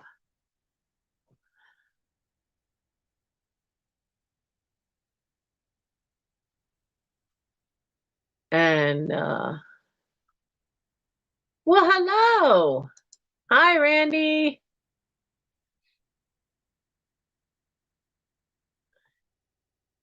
I'd read that Just Christie about the black pepper. That if you put a touch of black pepper with the turmeric. I sneak turmeric into so much stuff. This is one of the things I have to pack. I need to find a box for. This thing makes me so nervous. I sold this at the sale yesterday. This over here, this is not water damage. That is actually the grain of the wood. This thing is super thin. It's a postcard, but it's a piece of wood, and you could never mail it because it'd be brittle. And it looks like pyrography, but it's not. It's made to look like burnt wood, the pyrography stuff, but this is actually brown ink. It's really cool. I've been trying to find a little box to put it in first, and then I'll pack it in a bigger box. Vitamin D does help with some fatigue because your body needs vitamin D, and it makes vitamin D usually from sunlight. But if you can't be out in the sunlight, or this time of year there's not as much sunlight, it helps with your energy. It can help with your focus. There's a lot of stuff that your body, it also boosts your immune system. I have a B complex, but it doesn't have B. I was so surprised to find out it doesn't have B12 in it. B12 is the one that helps give you some energy.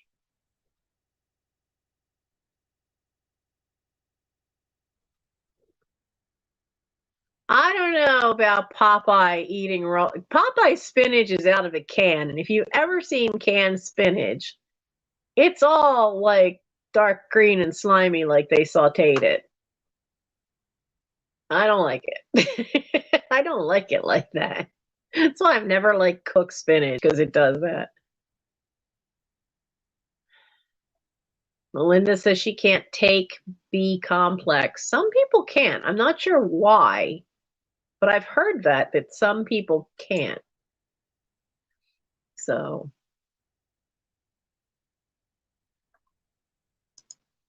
let's see. 46 minutes ago, Vintage Vinny. Vinny is so funny. Vintage Vinny is a reseller who's in Maryland. He's not too awful far away from me, only probably about 2 hours drive. And he's funny. He works a full-time retail job. I really did not expect him to be posting anything right now. He just posted a video about 45 minutes ago.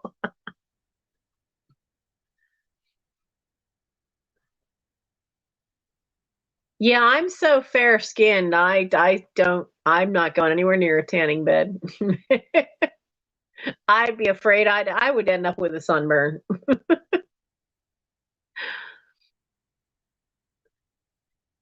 Oh, the smell. Yeah, why does B complex stuff smell? Those little tablets stink. Sundown brand has all the B vitamins. Yeah, I was surprised. Like I think I got it from the supermarket, but the B complex I currently have does not have 12 in it, and that's the one that gives you some energy. Where is Vintage Vinny? Oh, come on, you popped up in my feed and now you're going to disappear. Here we go.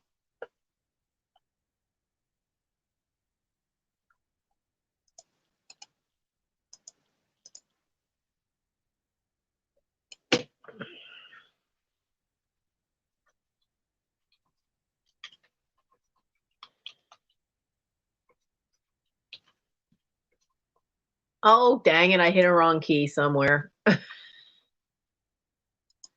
Here we go. Try this again. Vintage.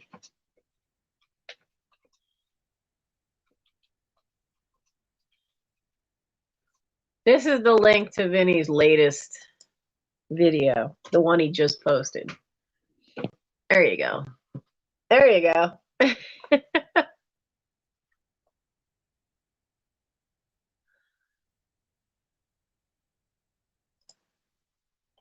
Oh, I got to get out of top chat, back in the live chat. There we go. Oh, yeah, Vinny knows his stuff. And he was up in Philly. He wasn't that far from me because he went up to see Scott from the old Curiosity Shop. And I haven't been up to meet Scott yet because then I got hurt. So I have to find I have a box of Edison wax cylinders for that really early type of Victrola that Scott restored in one of his videos. He showed the restored one, and they play the wax cylinders that are about that big. Now I've got a box of about 20 of them, and I need to find it again. It's at that end of the living room, and I need to find that again and get that to him and see if he would like to buy them, because they're from one of my wonderful little old ladies who I had been helping clean out their attics until I got hurt. And I'd like to pass the money on to the one lady who they belong to. Apparently she has quite a few more as well if he's interested. But they're such a specialty thing, you really need to catch somebody that actually knows what to do with them and has a thing to play them on. I don't have that kind of Victrola to play them on. And it's not, that kind of Victrola is not the great big cabinet thing that stands like yay high. They're usually small and on a tabletop, because the whole mechanism of the one he has is maybe a foot long and maybe 6 inches deep. And then it has the horn that comes up, and it's even a smaller horn because it's not playing the big, big records, and it cranks. You have to I think there's a spring to it. So it's in one of the old Curiosity Shops videos. I had to check his videos because he picked up this wonderful, old, like really old, homemade dollhouse, and it just has some amazing details to it on the inside, and the way it was wired was really amazing because it actually was wired for electricity, and none of it with modern stuff. Somebody just figured it out how to do it, and he was working on restoring it. And I'd like to check out Scott's videos to see if he's posted how he's done on that lately. So, but it's always fun when you see other channels and you can learn about stuff. I've learned a lot watching people like Misty and Vinny and Crazy Lamp Lady and Trisha, because you learn so much about the different things. George Anti-Nomad's another great one to learn from, because we all pick up so many different things, and I have so many oddball things too.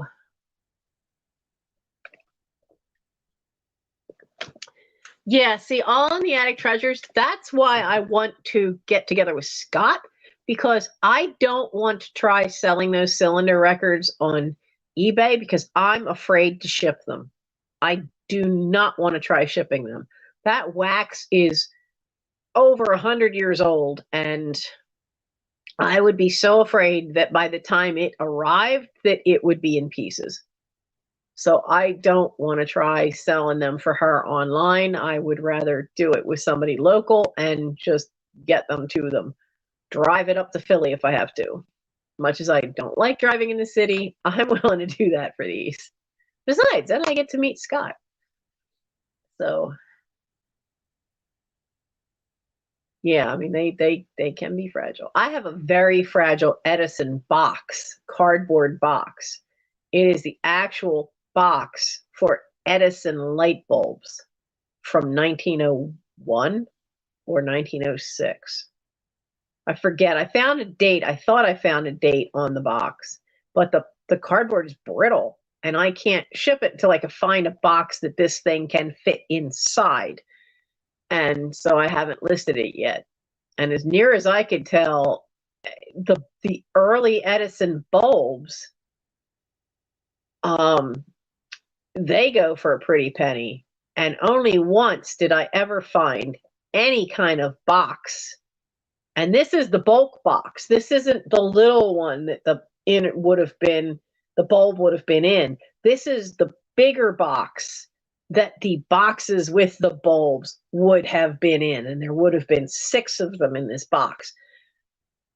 Nobody's had this outer box. They've had the littler boxes, and I've seen them go for over $100 just for the box that would have had the original bulb in it. This is the bigger box that shipment would have come in. So I have no idea how well that could do, because nobody's got it. It's a one-off, but it's not in great shape, and it's brittle, and it's filthy. It's very dirty.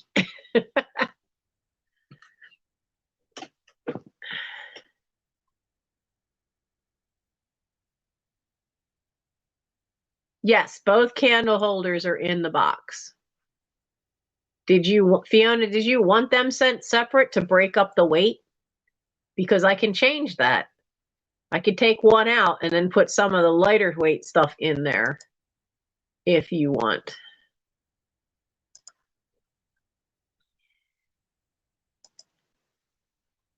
So that, because getting stuff to you is going to be an adventure, because I've never shipped anything to that country before. And my plan was to reply to your email after the live. I was trying to get it done beforehand, and then Mike came home from work and stood here talking for 20 minutes, so I didn't get a chance to answer your email before I started my live. I had been having trouble packing. My biggest problem, I mean, it's so much easier now that that they got the table raised for me so I don't have to bend my back. My challenge now is I get stuff packed and I only have a certain amount of space, and I have a stack of boxes sitting next to me waiting to go out in the mail.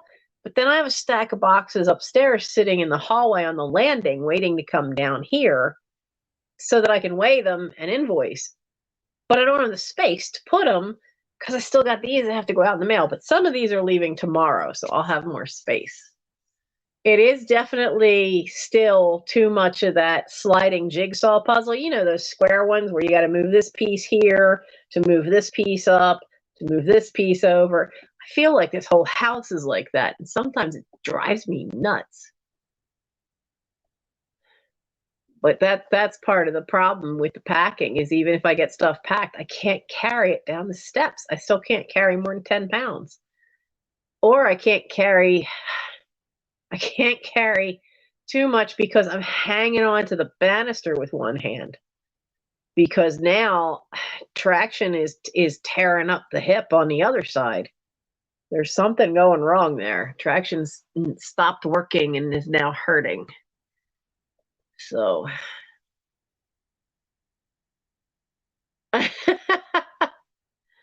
Nebby pal, hi. Yes, you're awake, and I'll be leaving in a few minutes because I'm gonna wrap this up at 1 a.m. my time. One because I need to go take some more pain meds for my spine, and we've been just chatting for the last, well, at that point it'll be 2 hours because it's not a live sale tonight. Yes, getting old is not for sissies, that's for sure.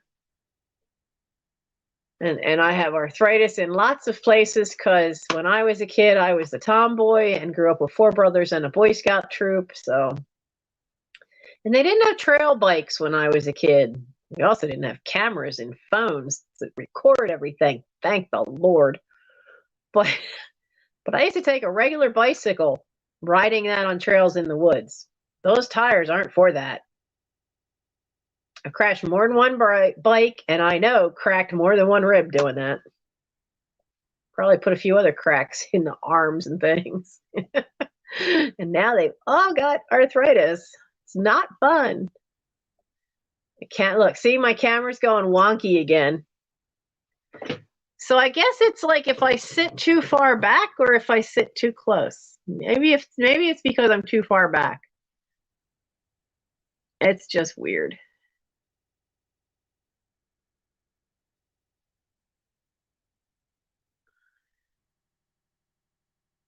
Oh, I can do that, Fiona. You sure though? But that would be a big help with the cats. So I put in, this is frustrating. I put in for temporary assistance till we get my spine straightened out because I can't work at Wawa because there's no thing as light duty, and I ended up having to leave that job, and I can't do the janitor job at the church, so that's out too. And so I put in trying to get short-term disability, and I put in for food stamps and LIHEAP and all that. I got turned down for food stamps. They said I made too much money. King, where? Where the hell did I make too much money? Where? And how? I didn't qualify. How did I not qualify? But I qualified for a certain amount of help with LIHEAP, which is great, because that'll help pay for heating oil. But they couldn't tell me how much, and they only do it once, so that'll only be enough for maybe one go round of heat. But how did I not qualify for food stamps when there's nothing really on the books coming in? I don't get that. Or are they going to tell me I need to sell my house again? Because if I hear that, I'm going to tell them to go to hell. You know, I know there's people that need it more than me, but I've finally hit the point where I could use the help. And I was just so dumbfounded when I got the notice that you're denied. What? And then I still have 5 days left. I got an email today. I have 5 days left to prove to them that I own the house, that I own my own car, and to give them bank records. And I have to figure out how to find out the blue book value of my car, because if the value of the car is too much, they'll tell me to sell the car. That car's a 2001 Chevy Malibu with over 200,000 miles on it. I'd be lucky if I got $50 for that thing. But all that's considered an asset. And if they want me to sell my house, well, then I'll find another way, because I'm not coughing up my house, and I'm not getting a mortgage, because that's just crazy too. They did tell me that if you have a life insurance policy or you have a burial plot, those are considered assets, and you have to cash in your life insurance policy and live on that. And when you run out of that, then they'll help you. And if you have a plot to bury your body in, you have to sell that, because that's considered a real estate holding. Real estate. What, are you gonna put a condo for gerbils or field mice on the thing? How the hell is that real estate?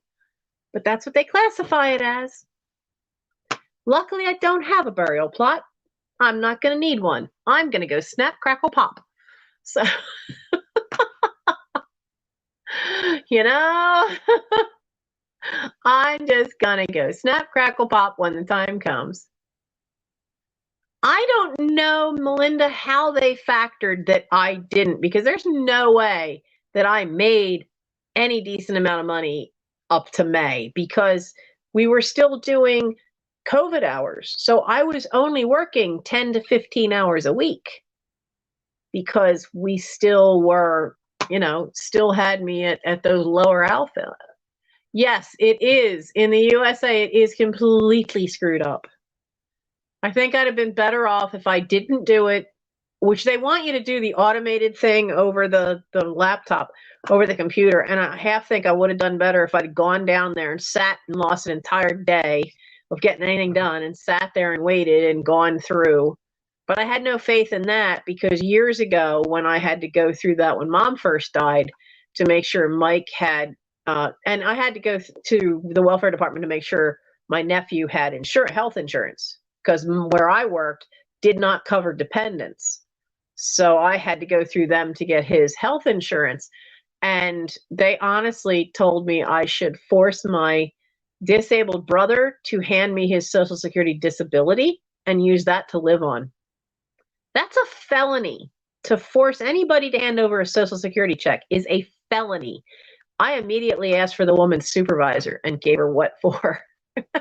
And the supervisor then went to the woman who told me that and gave her what for, because that's not legal.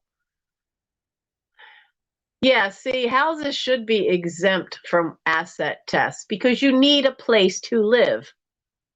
That's just, to me, is kind of nuts. And yeah, a burial plot is considered a real estate asset. Uh-huh. Well, here's the fun, all in the attic treasures. Total combined household income.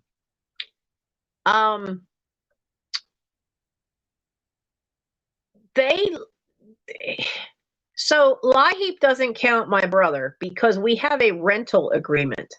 So he is my rentee.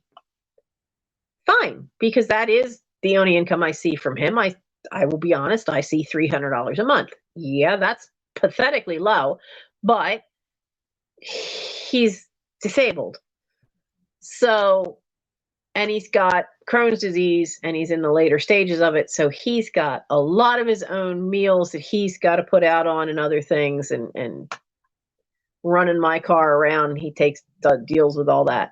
So anyway, they don't cover his, because we have that rental agreement. They do look at his for food stamps and everything else. That's household combined. So yeah, they do look at his. So last time when they combined us and I was working full time, we were $50 over the limit. there's no way we're over the limit combined now, since I have not had a paycheck since May. There's no way we're over that limit for combined.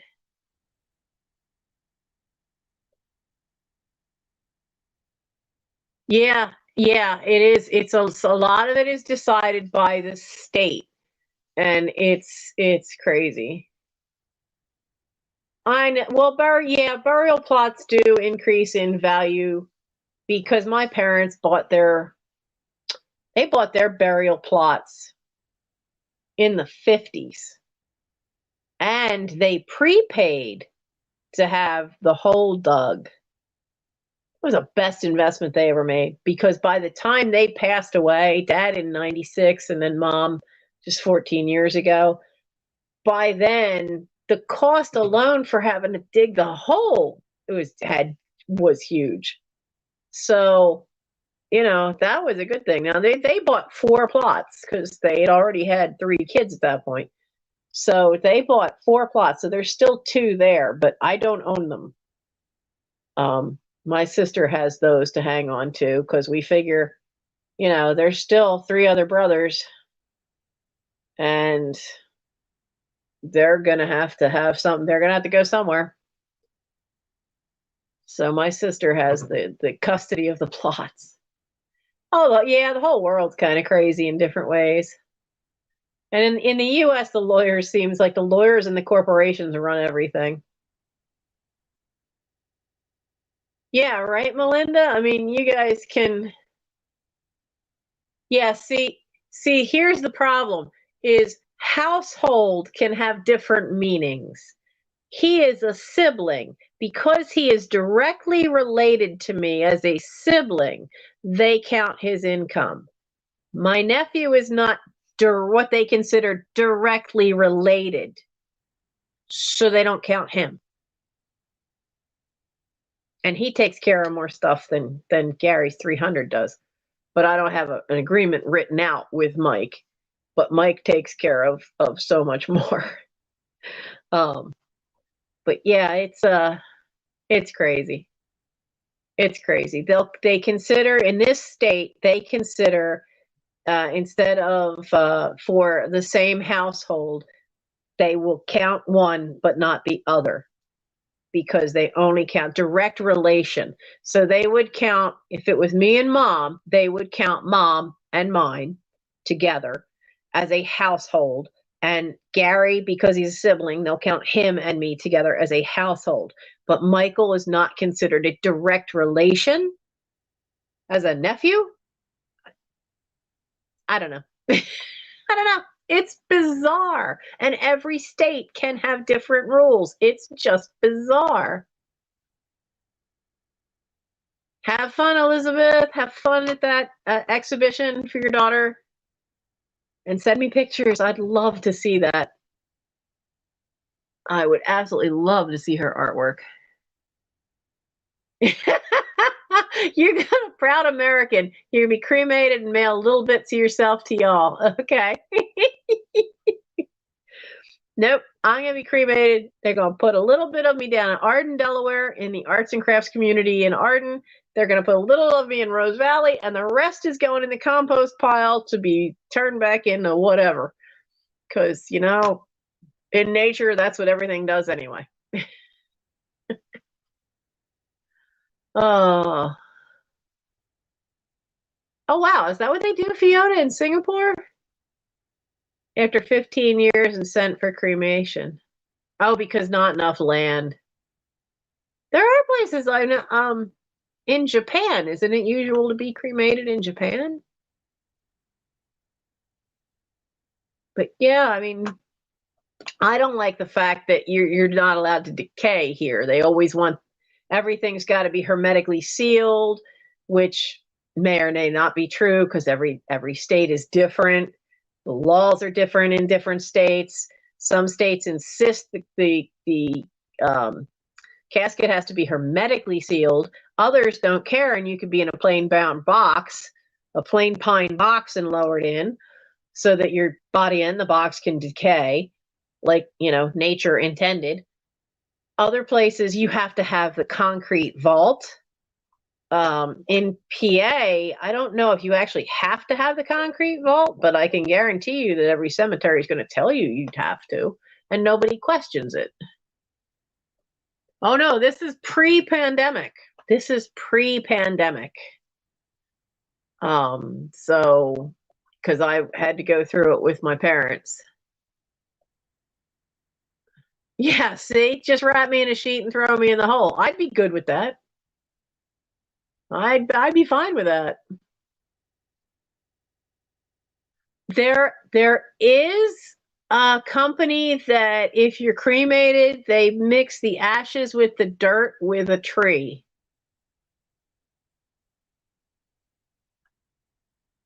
The only places, Melinda, where there is a reason for some things is if you are in a high water table area, like in New Orleans, a lot of the old cemeteries, they're crypts up above ground because the water table is so low that if they buried you in the ground, there could be a problem with as the body decays, there could be a problem with the water supply of contaminating the water. So but that's not the majority of areas. There's very few places like that where that's a real problem. If you're going to donate the whole body, yeah, if you're going to donate for medical research, you have to make sure you have all that lined out before anything happens. I have it on my license that I'm an organ donor, and I've made a point of telling my family that I'm an organ donor because there's things they have to do first. They might have to put you on a ventilator for a while, and I don't want to be on one of those, but that they have to pronounce me before they can do that. Yeah, I mean, like this, most places there's no need for that cement vault. But yeah, who wrote the book? Is it called The Art of the Funeral? It was fascinating. I think she also wrote The Art of the Wedding. No, I don't want funeral art. Art of the Funeral book.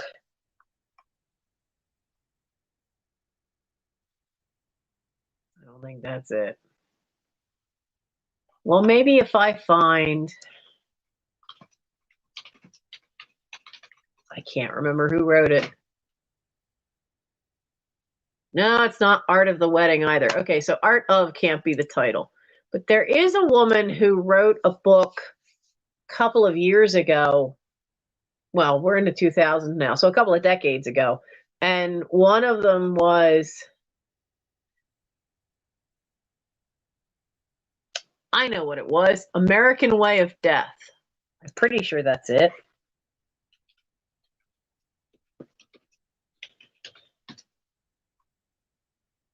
Yep, there it is. She wrote it. Okay, so it was first published in 1963, and then she did The American Way of Death Revisited, and she wrote that just before she passed away in 96, so I don't think it was published until 98. I don't think I've read the revisited part. I don't think I've read that one, but I read the original. Her name is Jessica Mitford. And she's a really, she was an author that really did kind of like investigative journalism. And she really, in 1963, made it like an expose. She really skewered some of the things that were just not true, but pushed as being true, and how it kind of created its own marketing industry. And then she did Kind and Unusual Punishment, which is about the American prison system. And back then, that was written when it was just starting, this idea of for-profit prisons run by private companies. And she warned about how dangerous that would be. What's going to happen next? Are you going to have judges who are quietly on the payroll to send more prisoners specifically to that prison since it's for-profit?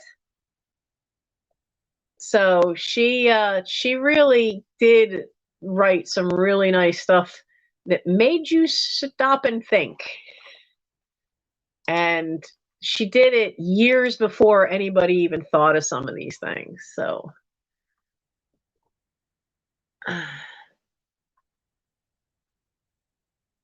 oh, I see what you mean, Melinda, about the food stamps.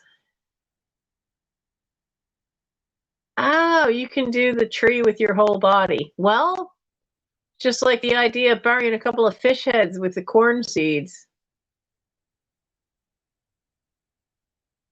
Yeah, Melinda, that body donation could be a scam too. Read up on it. That's why I think you need to really do your homework beforehand and know what you've signed up for, because my great aunt was in her 90s out in California, and Annie Al ended up at UCLA Medical Center, her body, and then Aunt Harriet and Uncle George, they went to somewhere, one of the teaching universities here on the East Coast, but I don't know what one.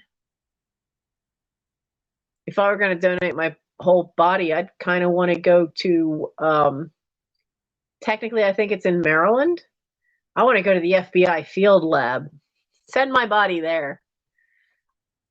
We're not going to talk about what they do there, but it's late and we all just had a lot of food today. We're not going to talk about what that field lab's about. Not tonight. Oh yeah, rules out your brain because that shot. My brain's getting like a steel sieve. Stuff leaks out of those holes.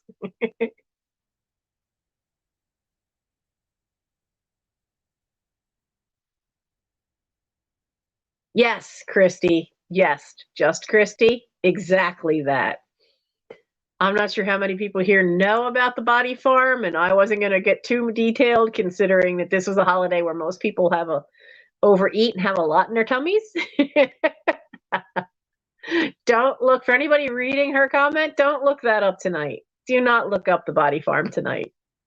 Don't. Trust me. Just don't. This has been the weirdest chat night. We have talked about the ghosts in the house. We've talked about health. We've talked about health, death. We haven't hit birth.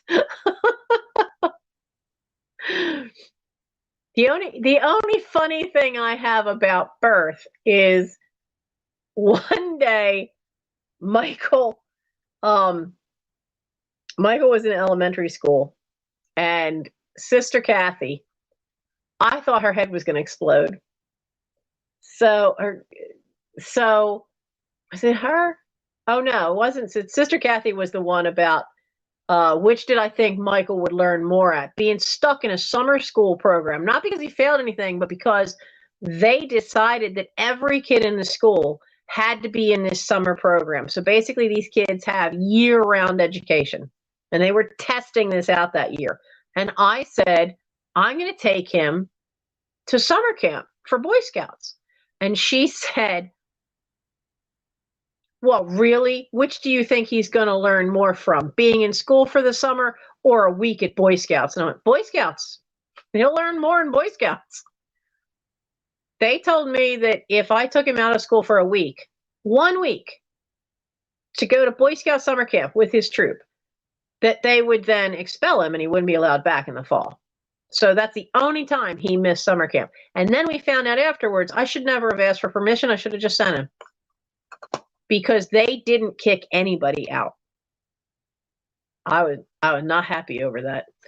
But her head about exploded when I said he'll learn more in Boy Scouts than he will from being forced in school in a not air-conditioned building for 3 months of the summer. To have 1 week away isn't going to kill him. But the one whose head almost exploded about the comment about Michael's birth was a social worker. And I couldn't remember Mike's birthday because I used to always get the year wrong. And she just looked at me and she says, what were you on? How do you not know your own child's birthday? And not thinking, I just looked at her and went, well, it's not like I was there. her head just went. She's like, but you're his. Wait, what? You are his mother, aren't you? It was hysterical. Her brain just couldn't. Her brain just looked like a glitch in the Matrix.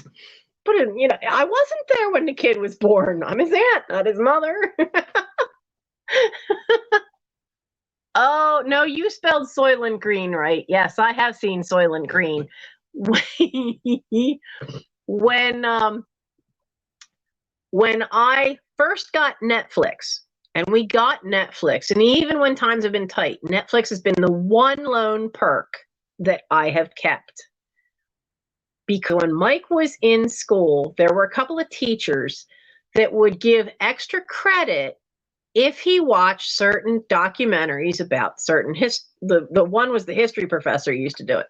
So they were all things you could get on Netflix. So we kept Netflix. Well, between the two of us, we found out that you can max out the DVD list on Netflix at 500 titles. Yeah, maxed it out. 500 titles for the DVD list. So we're still working through because we've never managed to get it lower than 480 because then new stuff comes out. We added to it, or I find new stuff. But one of the first ones I went looking for was Soylent Green because I've read about it my entire life and I'd never seen it. And so I found the DVD on Netflix. And so I know all about Soylent Green now. And yeah, boy, was that one an eye-opener. And I've since found the book and read the book. So, yeah, Fiona, eat your lunch and don't look anything up at that. There was something that Mike was laughing about because when he saw the movie too, when we got the DVD, I'm like, this has become a cultural thing. You're going to read stuff where they make comments about it, just like I made him watch the end of Space Odyssey with the computer, with Hal, because it's referenced so much in American culture. You'll see it in books you read. Sometimes they mention it in articles. They compare it. So you had to know what Soylent Green was, and you had to know what I Can't Let You In, Dave. You had to know what Hal was. These things pop up. It's like knowing references to Frankenstein or Dracula come up in the oddest places. You need to know what they are. So I made sure he knew and saw those. And then he was telling me recently that some company released some kind of protein-based something or other that you're supposed to eat or drink, and they named it Soylent Green. They named it that. So there is a real thing out there that's Soylent Green. I don't want to try it. I don't want to know. I don't want to know. Yeah, poor Dave. I can't let you in, Dave.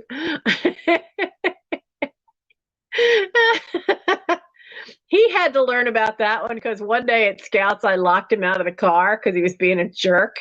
And other adults were just laughing because I cracked the window this much and I'm hollering out the window going, I can't let you in, Mike. I'm sorry. I can't let you in, Mike. And they're starting to laugh because they're all older. They all got it. And he didn't know why it was so funny.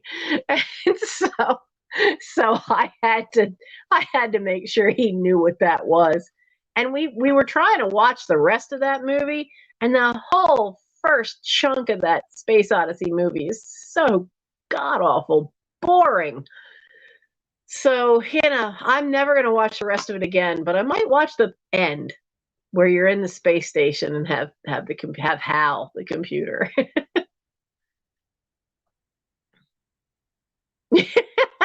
Pinch your nose shut.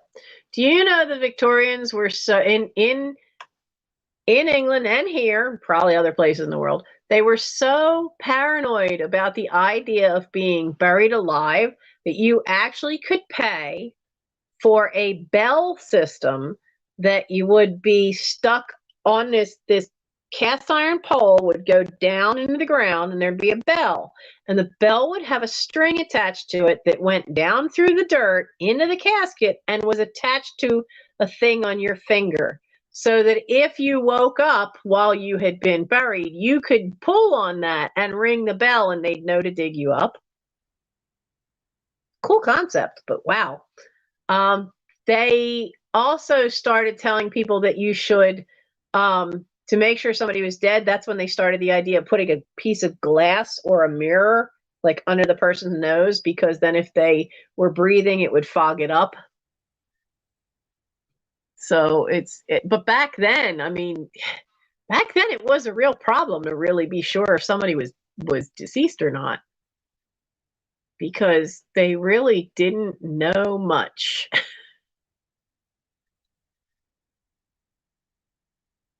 What Cheech and Chong reference? You know, Cheech and Chong have a TikTok. It is funny. But Cheech and Chong, those old guys have their own TikTok channel. I forget what it's called, but they're on there.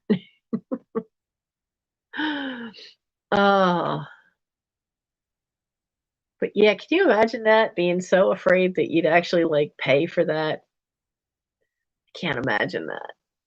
But then, you know, they talk about modern medicine making lives longer, and I don't know if it necessarily made anything longer, but it certainly made it less children certainly died once we got real medicine. I just saw a thing, it's from Britain. I think the show is called Absolute History, but they cover different things, and one of them they just released a video on YouTube of was the episode they did on why Victorian children's toys being deadly. Well, yeah, because they're covered in lead paint. All the metal in them was usually lead. And then there was some medicine called Mother's Little Helper that was supposed to help soothe and comfort your child. Well, it had laudanum in it, which was poison, or some things they told you to give your kids had mercury in it.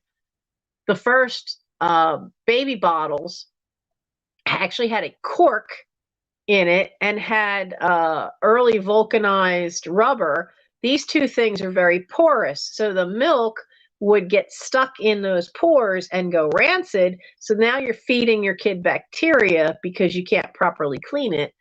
It was fascinating. It was like, no wonder they said 1 in 5 children never got to see the age of 3 or 4.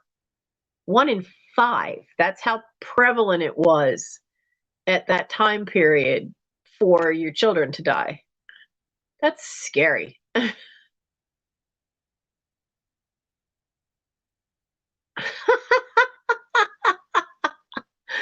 Backbeat rhythm, that's funny.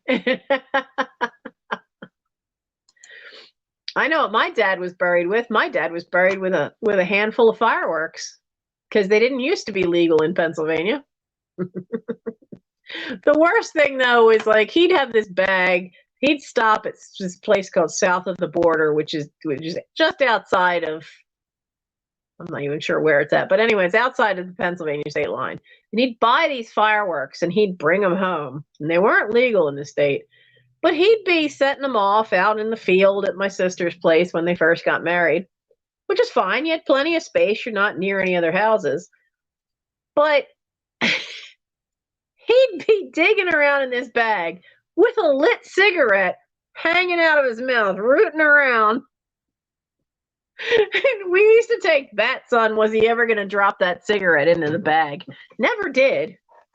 But then where he kept the boxes that had the fireworks in it was even worse, because they were in a box under the bed. But he would sit up in bed and smoke. Thank the Lord he never fell asleep with that cigarette in his mouth. That would have been bad.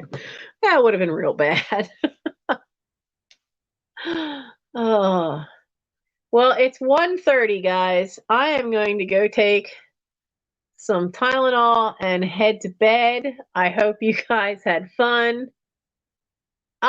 College Debt Circus, you just got here. All right. I should probably wrap this up with the announcement about future sales. I made it in the beginning and I made it in the middle. So, so I will be starting next week. I will be switching my time slot of future sales. I will be switching with Patrick from Trusty Huckster Mercantile. Patrick will be on at 11 p.m. Eastern Time until sometime between midnight and 1 a.m. He will not be going past 1 a.m. because he's got a day job that he's got to deal with in the morning. So he can't stay on real late with you night owls. Now, like I said the first two times, I'm trusting you night owls. Don't break the new toy while you have him. This is only a short-term thing. It's only going to be the month of December and the month of January because he's in rehearsal for a show. The show is Madeline. It's a musical, and he's gotten a part, but rehearsals are Thursday nights. His sales are normally 8 p.m. Eastern Standard Time until 10 p.m. Eastern Standard Time. So I will be taking his usual slot of 8 to 10 p.m. And I better write that on every calendar and put Post-it notes up so that I remember to be live at 8 p.m. next week on Thursday. So I will be in his slot, and we'll see what primetime people think of me. Because you guys know I'm not like every other reseller. I come up with all kinds of bizarre old stuff in this house, and I just basically bring what I bring and throw it against the wall and see what sticks. So you guys will have fun with him though, because he's been selling antiques and collectibles for years, and antiques and vintage. I've done collectibles.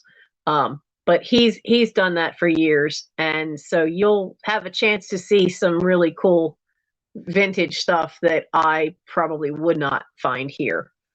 And he is like me though. He usually has a background on what he's selling, so he knows some of the history of the piece. So we'll see. So we'll see how it goes. Yeah, I might do that, Fiona. I have a couple of things that people change their minds on, and so could put them up. So you guys have a good night. I hope you had a good holiday. I hope your families didn't drive you all nuts. That can happen at holidays.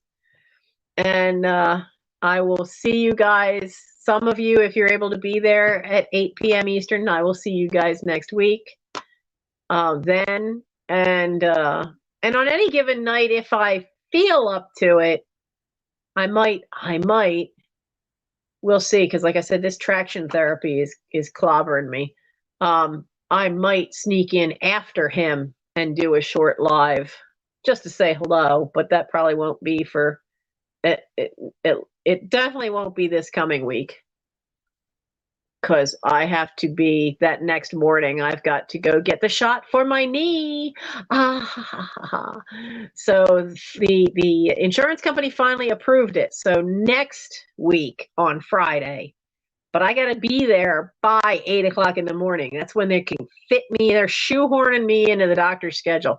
I am the first person he's going to see that morning before his actual first appointment. And he's going to stick that shot of the gel into my knee so my bones in my knee stop rubbing together, because it took them 3 weeks to get my insurance to finally approve it. So yay! So I probably will not stop in after Patrick's done next week. But, we got 2 months of this, of us being switched. So I'm sure I will stop in to see you guys at some point after he's done. I just don't know which Thursday that'll happen. So good night, everybody. Have a good night's sleep. Have a great weekend. I know quite a few people may have taken Friday off here in the States and made a long weekend out of it. So have fun. And I will see you guys around. And keep in mind, too, that I have an eBay store, an Etsy store. And if you want to help support rehabbing 2 outdoor stray cats, you could always buy me a coffee, which is a link. I say buy me a tea, but that's where the money from that is going, is to help get Rory and now Shadow climatized to being with me. And I'm putting that money aside so they can get their vet bills taken care of, so they can find out if they are healthy enough to try to make them house cats and give them a home inside a house for the winter. So thank you for everything. I hope you had fun tonight, and I'll see you around. Bye.